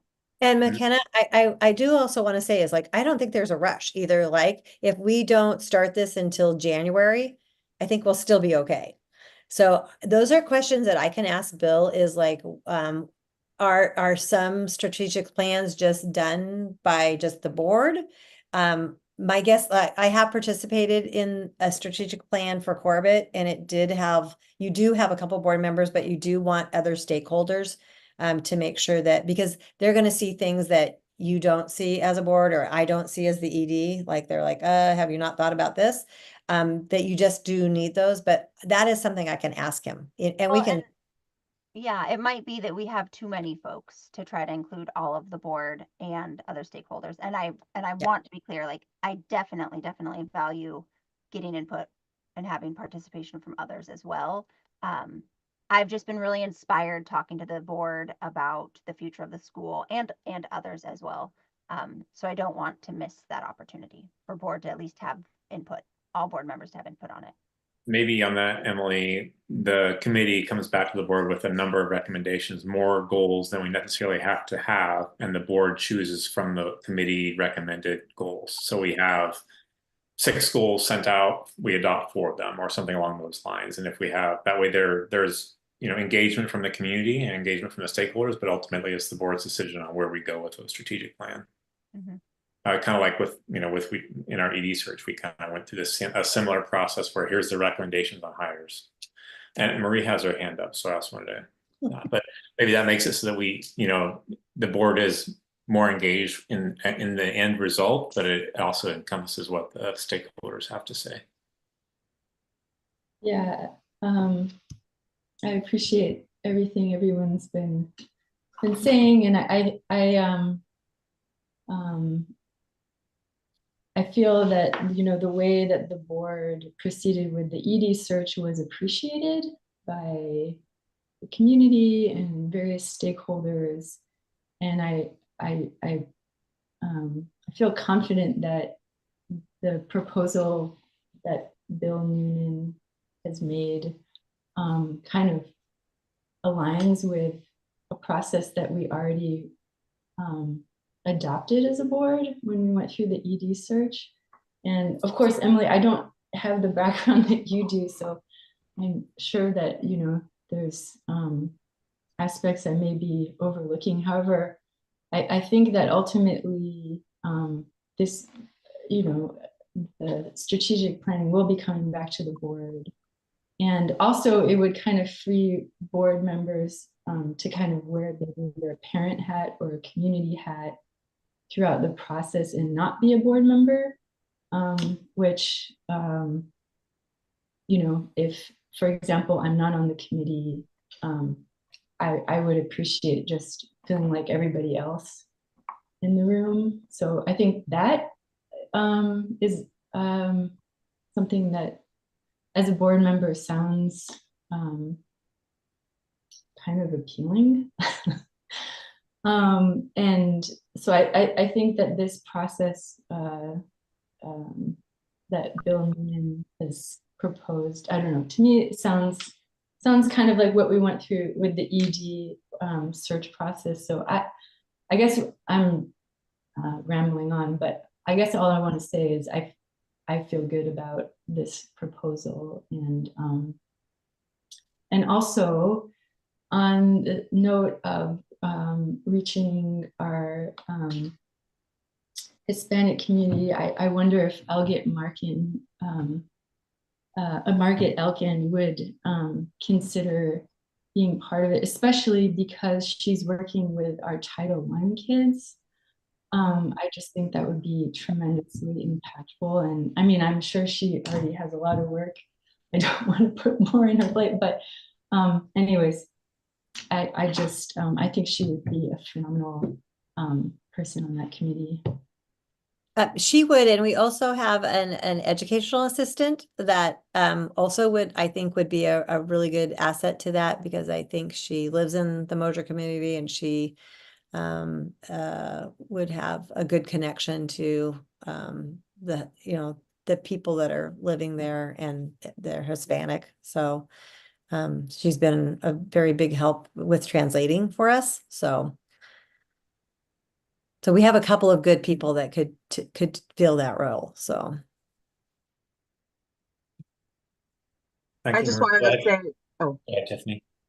I just wanted to say, as someone that wasn't on the board last year and I got to be part of that ED committee, I was very grateful to be, and I really liked that. And I'm sure there's other parents that would love to be a part of this process for the strategic plan. So I do think it's important that we do have those people part of it. And it's not just the board, but I can see how we obviously as the board want to have kind of the final judgment on what that plan is. And like Emily did say, you know, we're all bright people and we do have children at the school. So we aren't just board members, we are parents of the kids as well. So we do see those things, but it is very valuable, I feel, just having been on the other side, to get that opportunity to be part and feel like you are, you know, part of that and doing that for the school. I'm down. Yeah, I think just having, you know, the passion that you all have for it is awesome. You know, seeing that and seeing the engagement from board members and you know, wanting to be a part of the process really speaks to the makeup of the board, and you know, and towards where the future of the school is going to go. So, you know, it's all positive. It's all good things. You know, wanting to lean in and work on it is, you know, great, because a lot of times in committees or groups, you see people who just try to shy away from the work. So I do appreciate that. Any more questions or comments about the strategic planning process before Michelle moves on to the next topic? I just was going to say, Michelle, if you have your recommendation for those 5 to 7 people, just let us know what who you'd like to be a part of it too, and we take that into account. okay, and I just sent Bill a email just asking him. I think it's a valid point, is like, what is the role of the entire board, right? Is it just to approve it at the end, or does the committee come monthly and kind of give you updates? I don't know that. So I just sent Bill a couple of questions about that. So hopefully I'll hear back before that. So anyway, I mean, again, it's a time commitment. So I have people I know I would love to have on that, but I also have to value, like, there are gonna some people that in 2 hours a month is gonna be, not in their wheelhouse of, capacity to do. So I would like to send it out to families so that they do have at least a chance to want to be part of that process, because I think it's good. My guess is I'm going to send it out and not get very many replies, but I can hope. Like Tiffany's like shaking her head. If the same people that come to the playground committee and the Tiger Den meeting. So anyway, it is hard. And we talked about the fact that like getting people to volunteer to do things is very hard right now. So. Go ahead, Marie. Oh, I just want to say that, I hope the strategic planning does look a little bit like the ED search process, in that the members of the committee were presented information and were rating, and if the process is kind of objective, the way that the ED search process was, whereby they're fielding information from the community and coming from an objective place. I think that I don't know, I'm excited because that was the first time I've participated in that kind of work. And I think if this committee really makes a point to hear from as many stakeholders, it's just going to, I don't know, be a very fruitful, I think the outcome will be more fruitful. So I guess I'm just saying I'm excited about the whole thing. However it happened. Yeah, it's cool. Go ahead. It's always fun. Hey, Go I have ahead, one Anna. more question.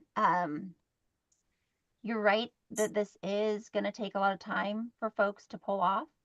And it makes me wonder if there's some kind of compensation that we can give to folks, either the teachers or staff that volunteer their time, or even just community members, because that could be a limiting factor for some people not to participate in it. Mhm. So just Maybe if it's an after hours thing, we may need to have some sort of childcare or something. Yeah. So Yeah. And one of the things he did say is like Hood River was online and White Salmon was in person meeting. And he's like, just by far the in-person meetings are like that. And maybe it is offering childcare. That's another question I can ask him is like, where people, I can't imagine people could be compensated. That would be a little bit hard to do. But having childcare or having, some food for them or something could be where we go. So.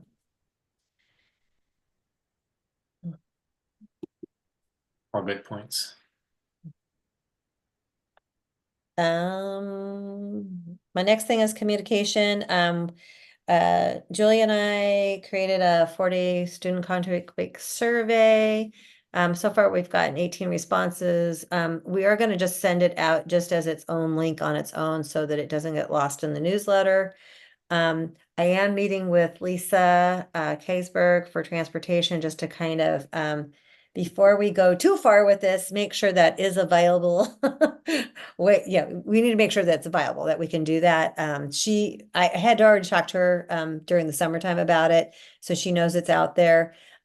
She made it sound like she thought it could be, we just have to kind of look at the times, because looking at some of the responses, everybody would like a later start time. Not too many people want to go too late in the day. So like, where is the sweet spot for that? So, I also did communicate it with Dr. Bernal just so that she knows that it's out there in the world. And also I communicated, I should add this too, with the HR from North Wasco, because we do share staff members, and we we have 4 staff members that I can think of right off the top of my head that we share, that they made it sound like as long as they know in advance, you know, if there was a big change in schedule like that, that they would just adjust the people that come from North Wasco that work in our building. They just have to adjust their work schedule. So I love meeting with the MTA this month. We're going to do a monthly meeting where we kind of chat and talk, and it was just kind of, it's really great feedback for me, and I really appreciated that. And then back in the summer, I talked about setting up meetings with the board. I loved that Tiffany and I just, like, when she comes in work, we just have our own little meeting right there. I did it with Marie. So best laid plans. What I didn't, I guess, anticipate is when school started, just how crazy and busy it is. I think it's kind of, I want to say it's settling down until I had today, and then it's not settling down. So the hope is I am always available. Usually Tuesdays and Thursdays are really good days, and I think Fridays are going to kind of open up a little bit too. So just shoot me an email and just say, hey, I want to meet at this time, and we'll just put it on the calendar. So that's pretty easy. So and if you're volunteering in the school, either before or after you volunteer in the school, just makes the most sense to me, you know, that because they're not having to make a couple trips in. So and as always, if you ever have a question, thanks. And I do want to, I want to just a big shout out to Tiffany and Marie for helping in the kitchen the last couple of weeks. Richard's been gone for a week. He's going to be gone another day. So Dawn has been a trooper feeding the kids, and I really appreciate that, because that is not an easy job, because she already has another job, and so it's been but we've had a lot, we've had some good help, so that's been nice. So, and I have actually enjoyed going down there, and I think, Dan, I think I once heard you say this, that one of the things I like I can talk to people when I'm serving them, and it is that is probably the nicest the middle schoolers are ever to me, is when I'm serving them food. They say please and thank you and all the good things. Go ahead, Emily. Yes, 2 things. One, I think that the link on the grant tracking is off, because it's just Okay. taking me back to the budget stuff. Okay. And then, yeah, and then I also had a question. The backpack program, for the food backpack program, is that happening currently? Or do we need to get it started I again? don't know what that is, so Food in the backpacks on Fridays for some kids? I don't know anything about that. So Okay. Jen, do you know about that? It's probably not called the backpack. No, I don't. I think that We, was we can speak to it. Oh, good. Yay. So there was an email that, or a letter that went out to families asking if they would be interested in food in a backpack for the weekends, because sometimes I know in other schools that I've been in, it was like 48 hours of hunger kind of thing. So Savannah took that on last year, but I don't know, they did a food drive, and so a lot of that canned goods and things like that went into the backpacks. So people responded and said, yes, they were interested in foods that would be really helpful for them over the weekends. And so that's what happened. Yeah. I think we need a little bit more than just a food drive. That it would be probably super helpful to have more. I know that there are a couple people that donated money. I went shopping and bought a couple $100 worth of stuff to donate also. So I think it would be, great to be able to look into other ways of supporting that, if that's something that we choose to continue with. Yeah, and Savannah's mom, Trish. Yeah. Yeah. She was kind of heading it up, I think, previously, and she caught a couple of us once and said, hey, I'm like off. I'm not doing this anymore. We need somebody else to take care of it. And so maybe that's another good thing for not to sign the board up for a bunch of stuff, but that could be a really good thing. Also, my heart hurts thinking about spending money on a playground when there are children who are hungry. So it could be something that the fundraising team puts on the list of things to raise money for. Well, Emily, just talking about that, when we had our Monday all school meeting, we were talking about like even that jogathon. Maybe if we just set a portion, like it's one great thing to raise money for ourselves, but maybe if we said a portion of that money was going to go towards that, that would be, I mean, I think that would be important because it's also important for the kids to see that they're not just raising money for themselves, they're raising money for others. So that would be kind of a service thing. So if we said 20, I don't know, I'm just throwing 20% out, like 20% of the profit or, you know, whatever is raised will go towards, you know, and I have to learn more about that program. So, Or how, maybe we could say it, since we've already had the communications go out for the jogathon, you know, we could do it for, say, the turkey trot. Okay. Since the communications haven't gone out yet. Okay. That would be a Thanksgiving tie-in, of course, to share. Go ahead, Marie. Emily, I'm so glad you brought this subject up. I remember sitting with you. I believe Trish mentioned maybe there were 8 to 11, something under 13 kids. Do you remember? Who were taking non-perishable foods, dried milk, mac and cheese, foods that kids can prepare for themselves as well. Mm-hmm. And I wonder, and I would be happy to volunteer myself to reach out to the Columbia Gorge Food Bank to see if it would be possible to maybe be on their list, maybe for a weekly drop off. I believe I've seen in some of their newsletters that they do sponsor backpack programs for schools in the area. So yeah, I'd be happy to help and work with you, Emily, and whoever. Love it. I think it was about 13 to 15. I know I had probably 4 kids in my class last year. And there were a few more dispersed, but it wasn't a huge amount. It'd be nice to know just what the need is, you know, the amounts that we need to come up with so that we can meet those goals, meet those needs of those kids.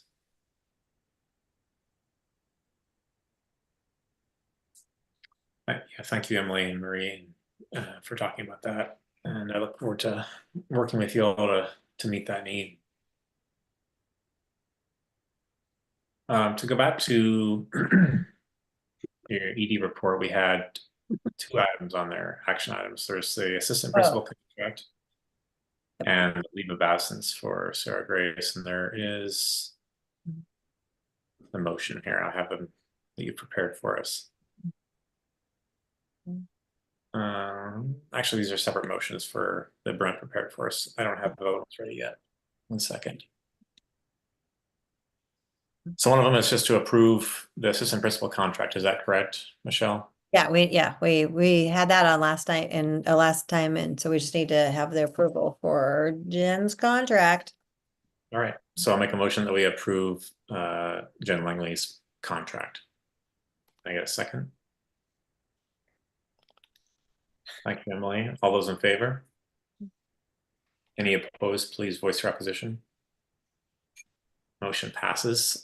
Second action item is to approve Sarah Grace's leave of absence. And this is just an official thing that we do through for HR. She's on maternity leave. So I will make a motion that we approve Sarah Grace Binninger's leave of absence. Can I get a second? Thank you, Tiffany. Yeah. Go. Any questions? Okay. All those in favor? Any opposed, please voice your opposition. And I believe that just allows her to use paid family leave or medical leave and all those kinds of things, and helps with the paperwork side. All right, that took care of the 2 action items in the ED report section. Thank you. That brings us to item number 8, which is our ED eval discussion. How does everyone feel about taking a 5-minute break before we head on to that? Is that good? All right, let's take a 5-minute break and we'll come back and we'll dive into that and try to get out of here on time. Thank you. Be right back.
I am here and listening, but I'm going to eat some dinner off camera real quick.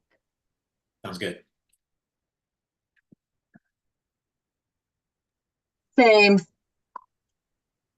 All right, I'll just start with talking. So we have item number 8, which is our ED evaluation discussion. Did everyone receive the email that had the ED eval guidelines out there? So I'll share my screen so we can go over it. Any questions, I guess, prior to me just going over that? Does anyone feel like there's anything that needs to be changed? Or do you want more information about the process?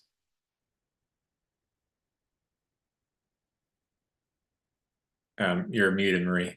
Sorry. I just had one question about wording. Uh-huh.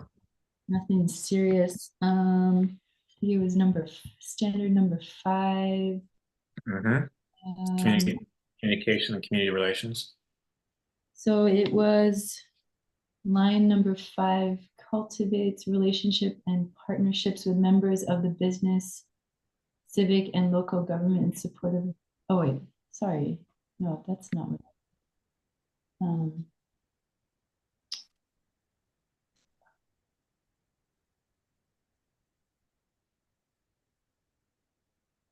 Sorry, let me get back to it.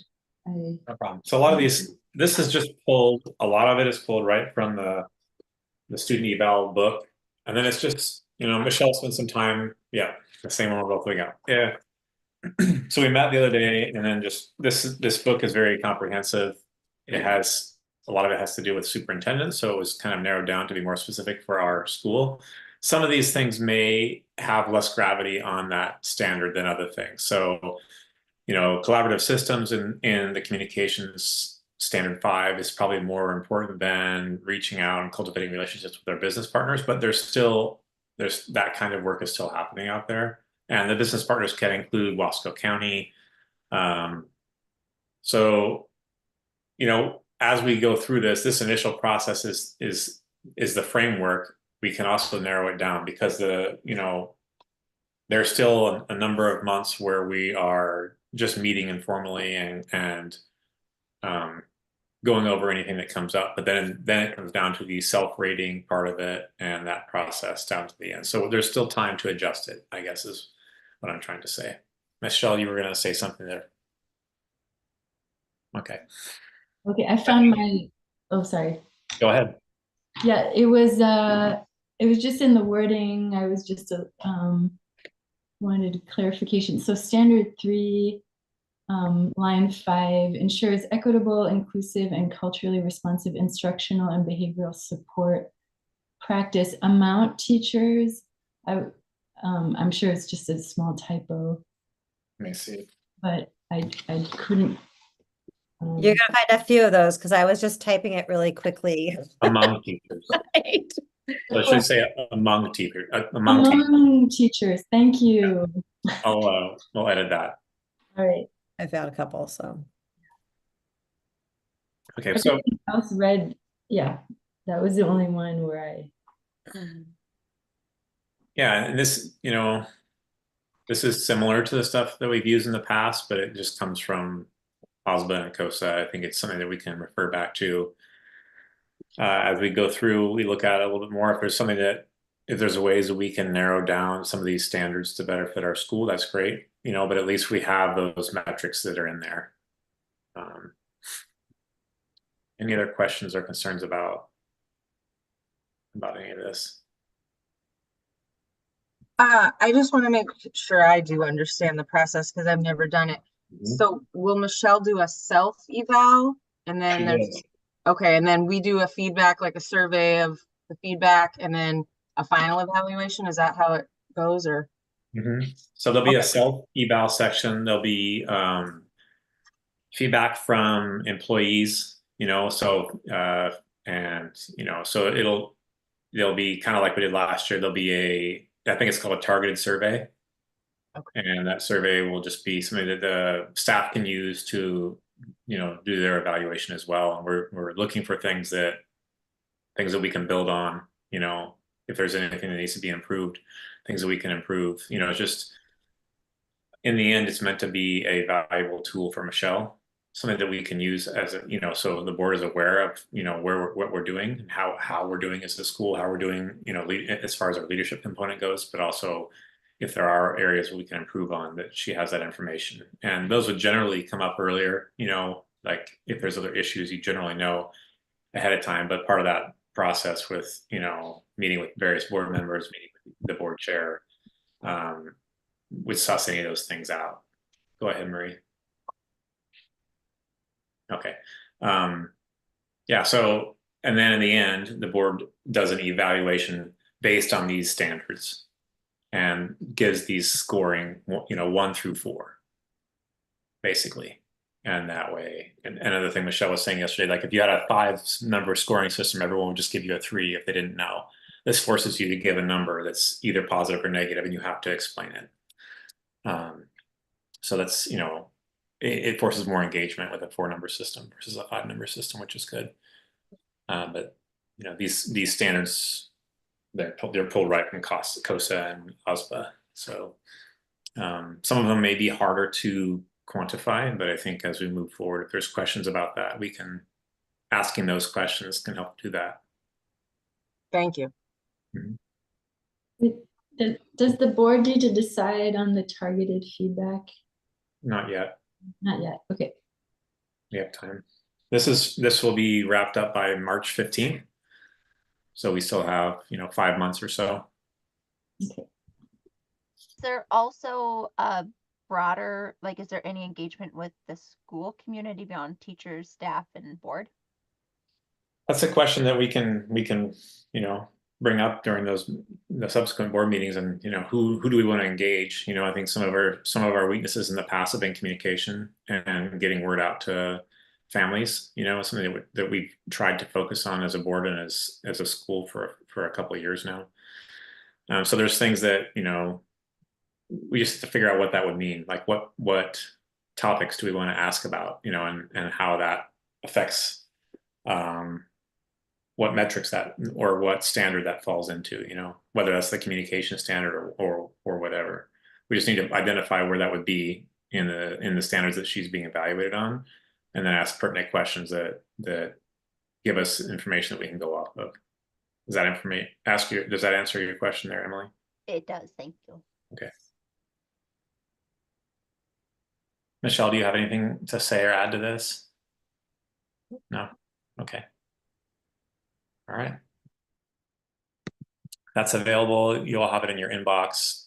Please spend some more time looking through it. If you have more questions, bring them to the next meeting, or email Michelle or myself, or any, all the board members, just as long as it's not a continuing discussion. But if you have a question, reach out to somebody and try to get the answer. I kind of lied. I did find a simpler one. Okay. Day that but I'll have to kind of retype it, but it's definitely more of a 1-page. But TSPC has like some regulations, and it's kind of weird because they only have 7 standards where we have 8. But what I would do is kind of retype this up and also send this out and just give you another one to cut, maybe so you can have a choice, a comparison. This one's definitely a lot more condensed version of what it is, but it also has it's the standard 1 is mission, vision, and core values, which is kind of the same. All the standards are basically the same. They kind of left out one, but the other thing that they did include in here that I thought would be something nice to be is just operations and management, like the management, because that is kind of more of a job that hopefully I'm doing, well, or I need to look at, and it's just like the management of operation of it, communication assistance, legal compliance that we're doing. And the other one that's not on this particular one that I liked on here was just human resource leadership.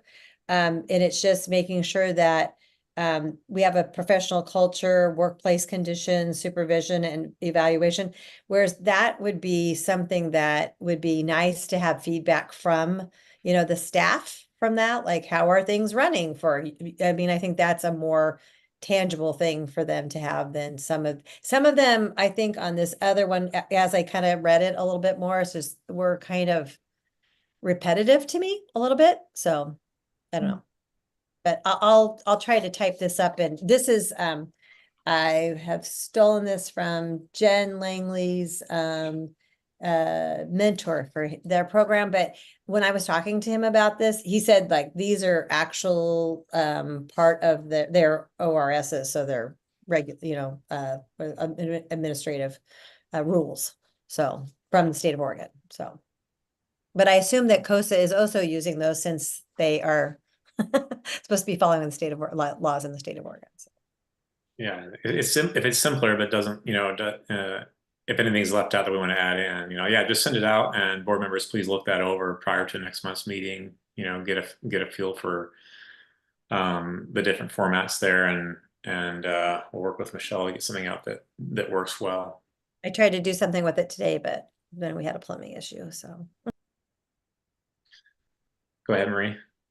Yeah, I'm glad, Michelle, you brought up the operations and HR, because I think those are huge components, especially in this school, because, well, as an ED, you're acting as superintendent and principal, and it's its own little school district. And I think it would also help keep the board informed on how things are,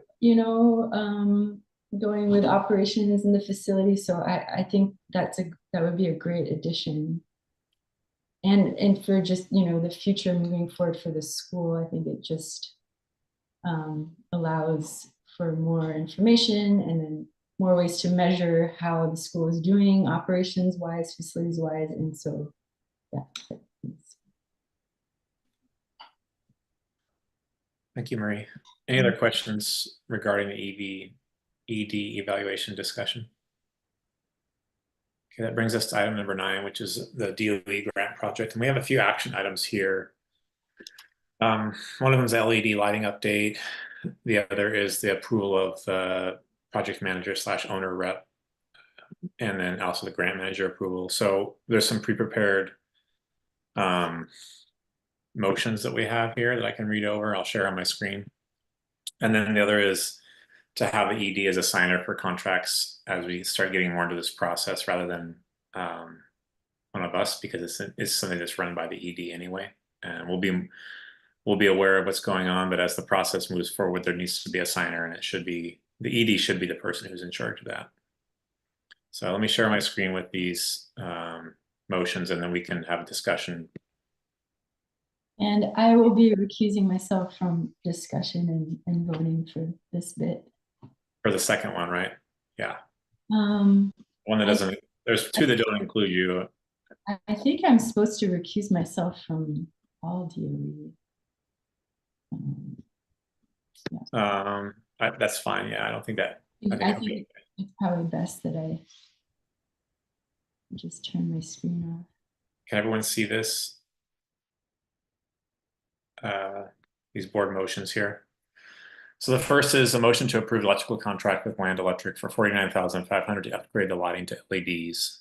And this is contingent on DOE's approval. This is so all of our lights are really old. They have old ballasts, old bulbs, all that old system there that uses a lot of electricity. This updates all of that. The only question I had on this, and I'm out of the loop a little bit, but this was bid and we had multiple. Michelle, we went through the process on this or not? Yeah, well, yes and no. So we had 2 bids, but we did just get approval today from Michelle. Oh, I can't remember. Bang, I think her name is. So Brent had written a reason why they wanted to go with Land Electric, and and she said that they would push that through, that they were going to approve that. Just to kind of clarify, because I was a little confused about what this actually did. So it doesn't replace our lights. It just replaces, there's a little piece that they'll replace in it that allows us to put LED lighting in the current lighting that we already have. So we're not changing lights out or anything. We're just changing this little piece that goes, so we'll take all the old fluorescent bulbs out, and we'll put in LED bulbs into the same units that we already have, with the exception of the gym.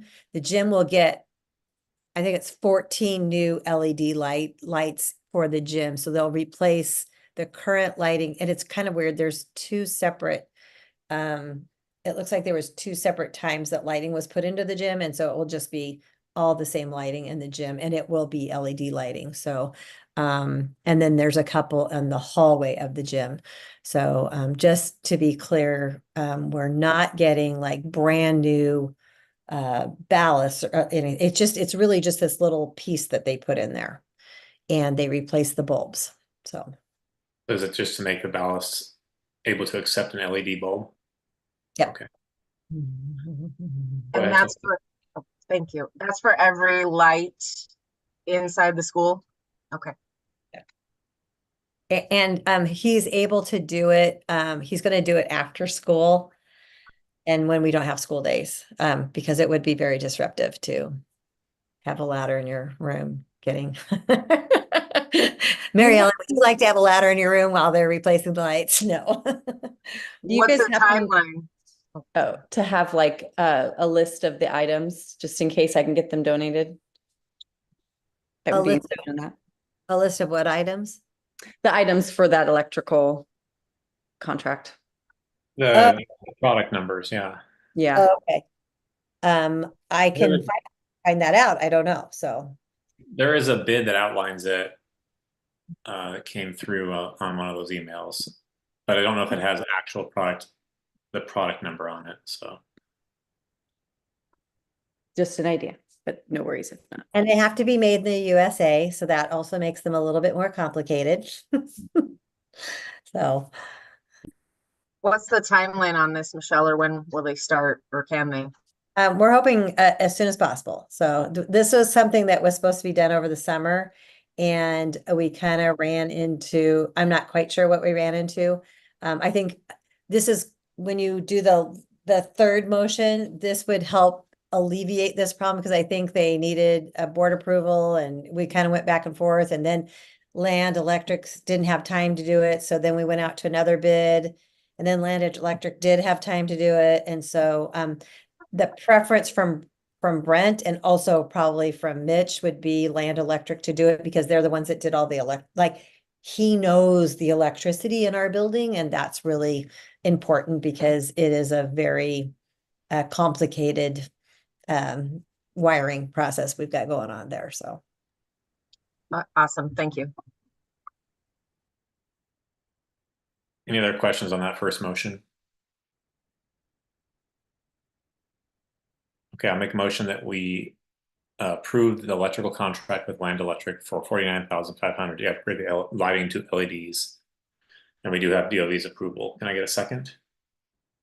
And I can't see it. Thank you, McKenna. All those in favor? Any opposed, please voice your opposition. Motion passes. And I got your note, McKenna, and I will send you the list that I'll find the bid and send it to you, and then we can hopefully work through that. And if not, we can try and get a more detailed list to see if anything can be donated. Thank you for thinking of that.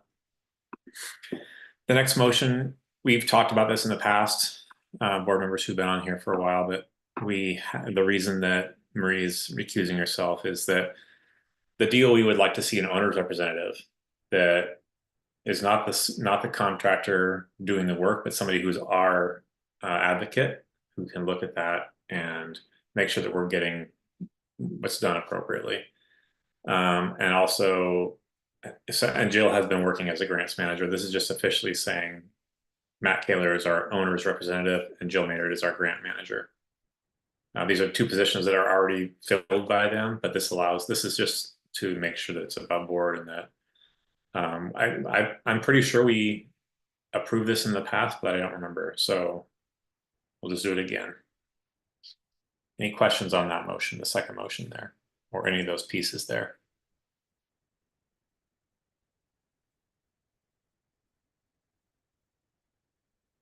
Okay, I'll make a motion that we approve Matt Kaler as the DOE owner's representative and Jill Maynard as the DOE grants manager. Can I get a second? Thank you, Tiffany. All those in favor? Any opposed, please voice your opposition. Motion passes. The third motion there is to approve the executive director, Michelle Dawkins, to approve to sign contracts for the DOE grant. This goes back to what she was just talking about. It's the appropriate order of operations as far as the hierarchy goes. The contracts, obviously, that exceed a certain amount of the budget will be reviewed by the board members, but this allows her to get stuff done so we don't get into a time crunch. What's going to happen is as we move further along towards summer, which will be here before we know it, even though the year just started, we will want to have all these things lined up, and there'll be a timeline where we just have to get stuff signed and get going on it. And this will smooth that process out and make sure that we don't miss any of our windows for the contractors. Any questions on that motion before we officially move towards that? Okay, I'll make a motion to approve the Executive Director, Michelle Dawkins, with the authority to approve and sign contracts for the DOE grant that are within the scope and budget of the contract. Contracts exceeding 10% of the budgeted number for HVAC, windows, installation, and EV chargers will need to be reviewed and approved by MCS Board of Directors. Can I get a second? Thank you, Tiffany. All those in favor? Any opposed, please voice your opposition. Okay, motion passes.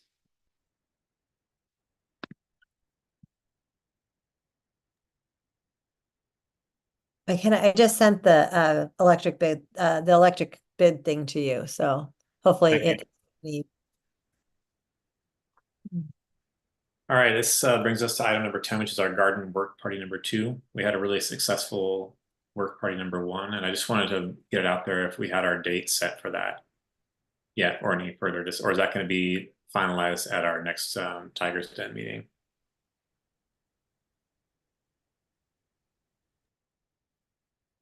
So I know Emily had are you jumping in? Okay. Yeah, sorry, I was looking for mute. So we did meet again earlier this week, no, last week. And we had a couple of items that need to get scheduled before we can actually plan the next work party. But here's what we've got. So we have an arborist coming out on October 18th, I think at 9 a.m. to take a look at that maple tree that is in the garden and looks like it might be a bit of a hazard / on its way out anyways. So we're going to have a professional look at it and see if it needs to come out or if it's okay. If it needs to come out, we're going to ask that they chip it, and then we can use the chips on site for the garden. After that consultation on the 18th, we will then ask Dan to help us out with regrading the garden site and getting that prepped for another contractor to come in and install the fence. Once we get the fence installed, we're going to have another work party, and that work party will focus on constructing the garden beds, and laying out landscape fabric, putting down chips, and then also maybe filling the beds. And so we tentatively are looking towards November 16th for that work party. That's what we know so far. What did I miss? Michelle, Tiff?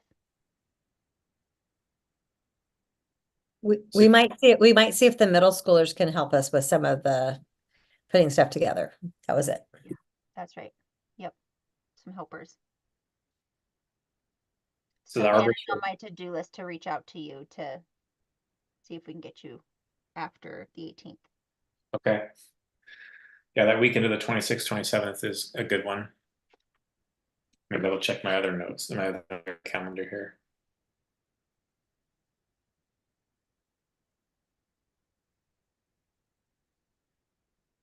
Cool. Yeah, that should be a good weekend for me to get down there and work. So, yeah, we'll touch base on that and schedule something. Good. Yeah, that was awesome to see everybody out there at the last work party. It was so cool to see so many people out. And it was really exciting. So It was like a perfect example of community coming together to do something. It was really cool. There were folks who brought food down. There were folks who brought all of their gardening tools. There was somebody visiting out of town, like somebody who just heard about it and came down. They aren't even a community member. That's pretty cool. Yeah, it was very fun. Yeah. Very Cool. Thank you for all your work on that and spearheading that work group. And I'm excited to work on it again. That brings us to item number 11, which is board meeting dates. I'll share just a summary of an email that Marie and I had. We'll give you the dates for the future here. Can you all see this? Meeting dates here. So the current ones we already have are November 12th, which I am gone for. Julia? Is Julia in here? I think she left, but we Okay. discussed that last time. She's ready Yeah. for it. So November 12th, she's going to lead that one. December 10th is the next one after that, and then we move to making it on the third week so we can get all of our financials in real time rather than having them be 2 months out. It's either projections that may not be accurate or 2 months out. So the 21st, all of them are Tuesdays except for March and May. The March one, those are just days that I'm working those Tuesdays. The March one is the week before our spring break for our school. So spring break for the schools after that one. The May one is the annual meeting, which we do, which is we'll have some board members that come up for re-election. And then also that's where we set board chair, the board structure basically. I believe that's actually in June when we set that one, but that's when the members take office that evening on May, and then their first real meeting is in June. So June is when we'll set the structure for the board for the following year. I'm pretty positive that's how it works. I'll double check before we get to that time in the year. But I just want to get these out. If someone has if a majority can make most of them, that's great. If we have some that, a number can't make, then please speak up. And we don't have to vote on these tonight. We can get them out there and you can look at your calendars and then we can go forward and vote on them in the next meeting if you'd like, since we have 2 months before the next meeting. The first one is January that we would propose. It's not already on the calendar. Any comment or discussion on any of those so far? This looks good to me. Okay. We want to meet on tax day? Yeah, I know. I don't really want to, but I'm just stating it's fine for me. yeah, that's the day that we're all late trying to get those things sent in. Also, just a little PSA announcement. North Wasco School District holds their board meetings on Thursday, the third Thursdays of the month. So that's why we didn't consider Thursday to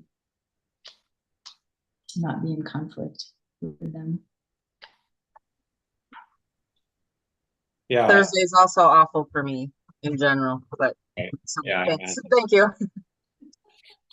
Yeah, so I mean, tax day, not ideal, but if I'm late on that day, I'll be up till midnight anyway doing it or something. I don't know. I shouldn't be in that position, but you never know.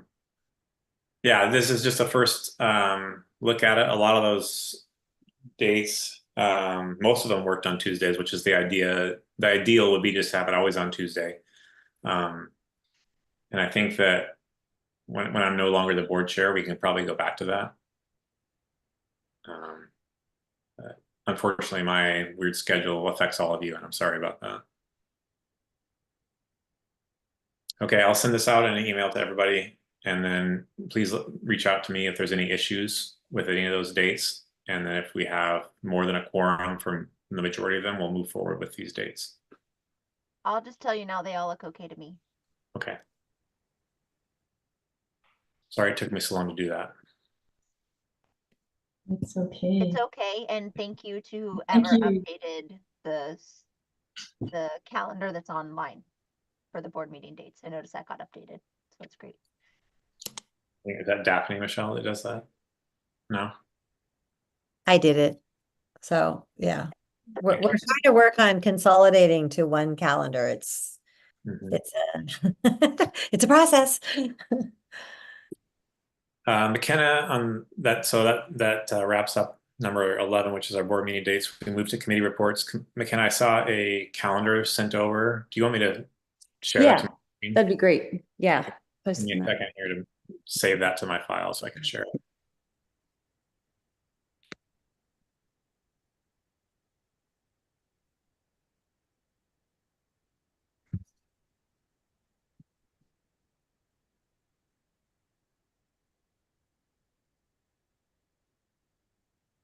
While we're waiting, I might just add that we also need to update the contract, the negotiated agreement contract online. The MTA contract? Yeah. Okay.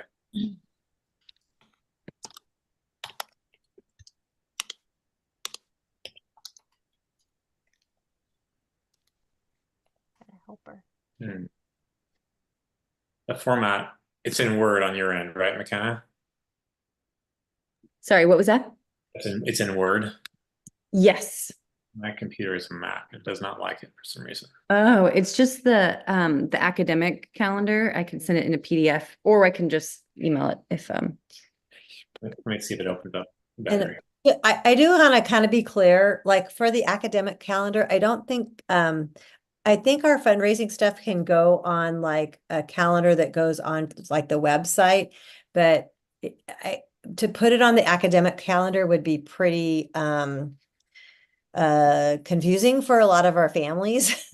And so, I kind of would, advise against that.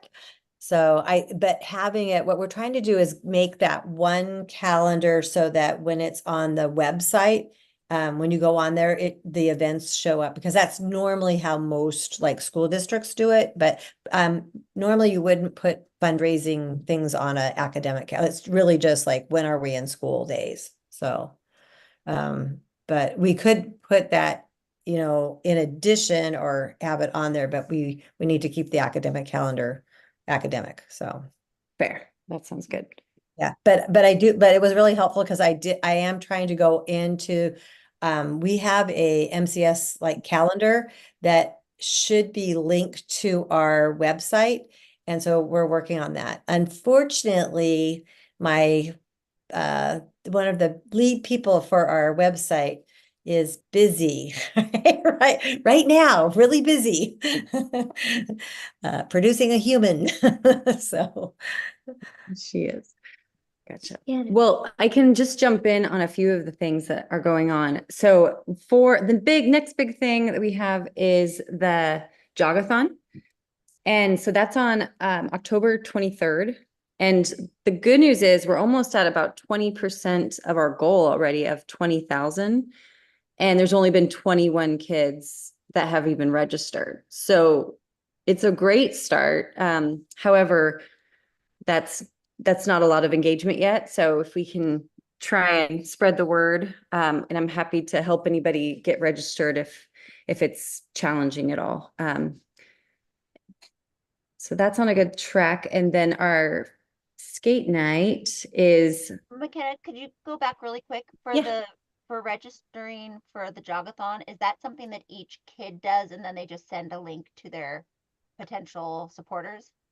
well, it's pledgestar.com/Mosier. And then when you get there as a parent, you do need to just register your kids. And then from that, you can actually send out those emails directly to your friends and families or text. It can even link with your email address and just send it to a blanket one if you really want to. So, but you can add in like a dear grandma note. And so it's pretty convenient. and Nikki, we actually have more, there's more, we have a lot of checks, I guess, that have been sent in already. So that's good. yeah, and I don't know exactly how that gets, we'll have to, I think you have to input those in somehow to the pledges. I don't know how That sounds good. Just 1 minute. Can you, or even Michelle, explain a little bit more about, so we had a question on how many laps are they going to do and how we're figuring out how we do our pledges. And, you know, they said, well, we ran inside and we ran outside. And it's like, if they're running around the gym, Yeah. a lot more laps than if they're running outside around the goalpost or something. So is there Yes. So it's going to be how much they're on going the to be? fields, weather permitting.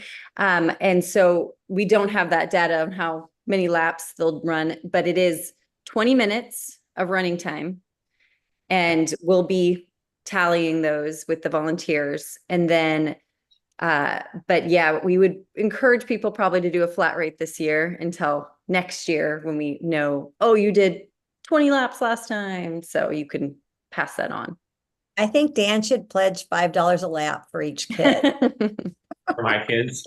No, Yeah. they're fast runners. I don't know if I can afford to. I think we're gonna try a practice run the week before. Just have Rosie set it out so we can, so the kids can, and we might run 10 minutes and then we'll tell them to double it or something, but so that we have kind of an idea, because the hope is it's outside, because that gym is really small. That it kind of allows them, it spreads them out a little bit more. So I think, McKenna, we're gonna have good weather, right? We just I'm have them bad luck, bring it man. in your clothes and just have it It's all outside. made for Mosier. Okay. But yes, so far so good. Good start on that. Now, with skate nights, it'd be great to know, from an accounting perspective, how much we're earning on those, and maybe setting goals for everybody to be like, okay, let's double our skate night for this cause and get people a little more excited. Something to think about with these schedules. But if you can see on the calendar, those items are in the little red maroon color. So on November 21st, as we talked about, we also have the skate night on the 25th of October.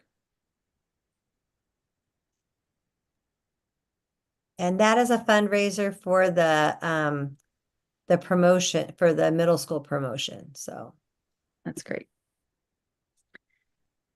Okay, so then the turkey trot is the next thing we'll be really focusing on, and we'll start sending out information on, and that's on November 28th.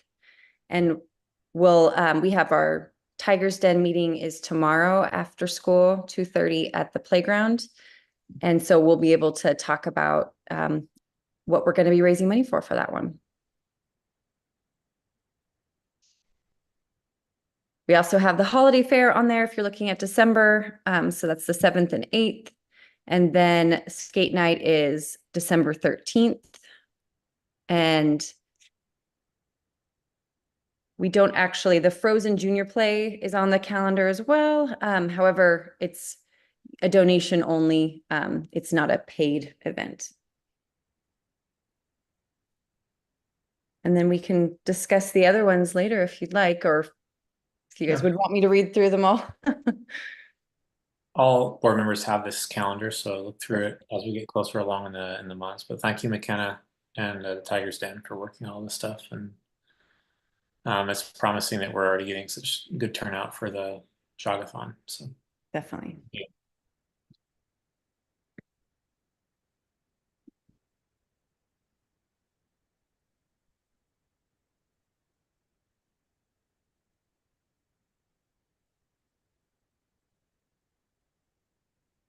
That gets us to the end of our meeting. So thank you, everyone. A lot of stuff covered. Did a great job. I appreciate all your time this evening, and we'll see you soon. Thanks, folks. Bye.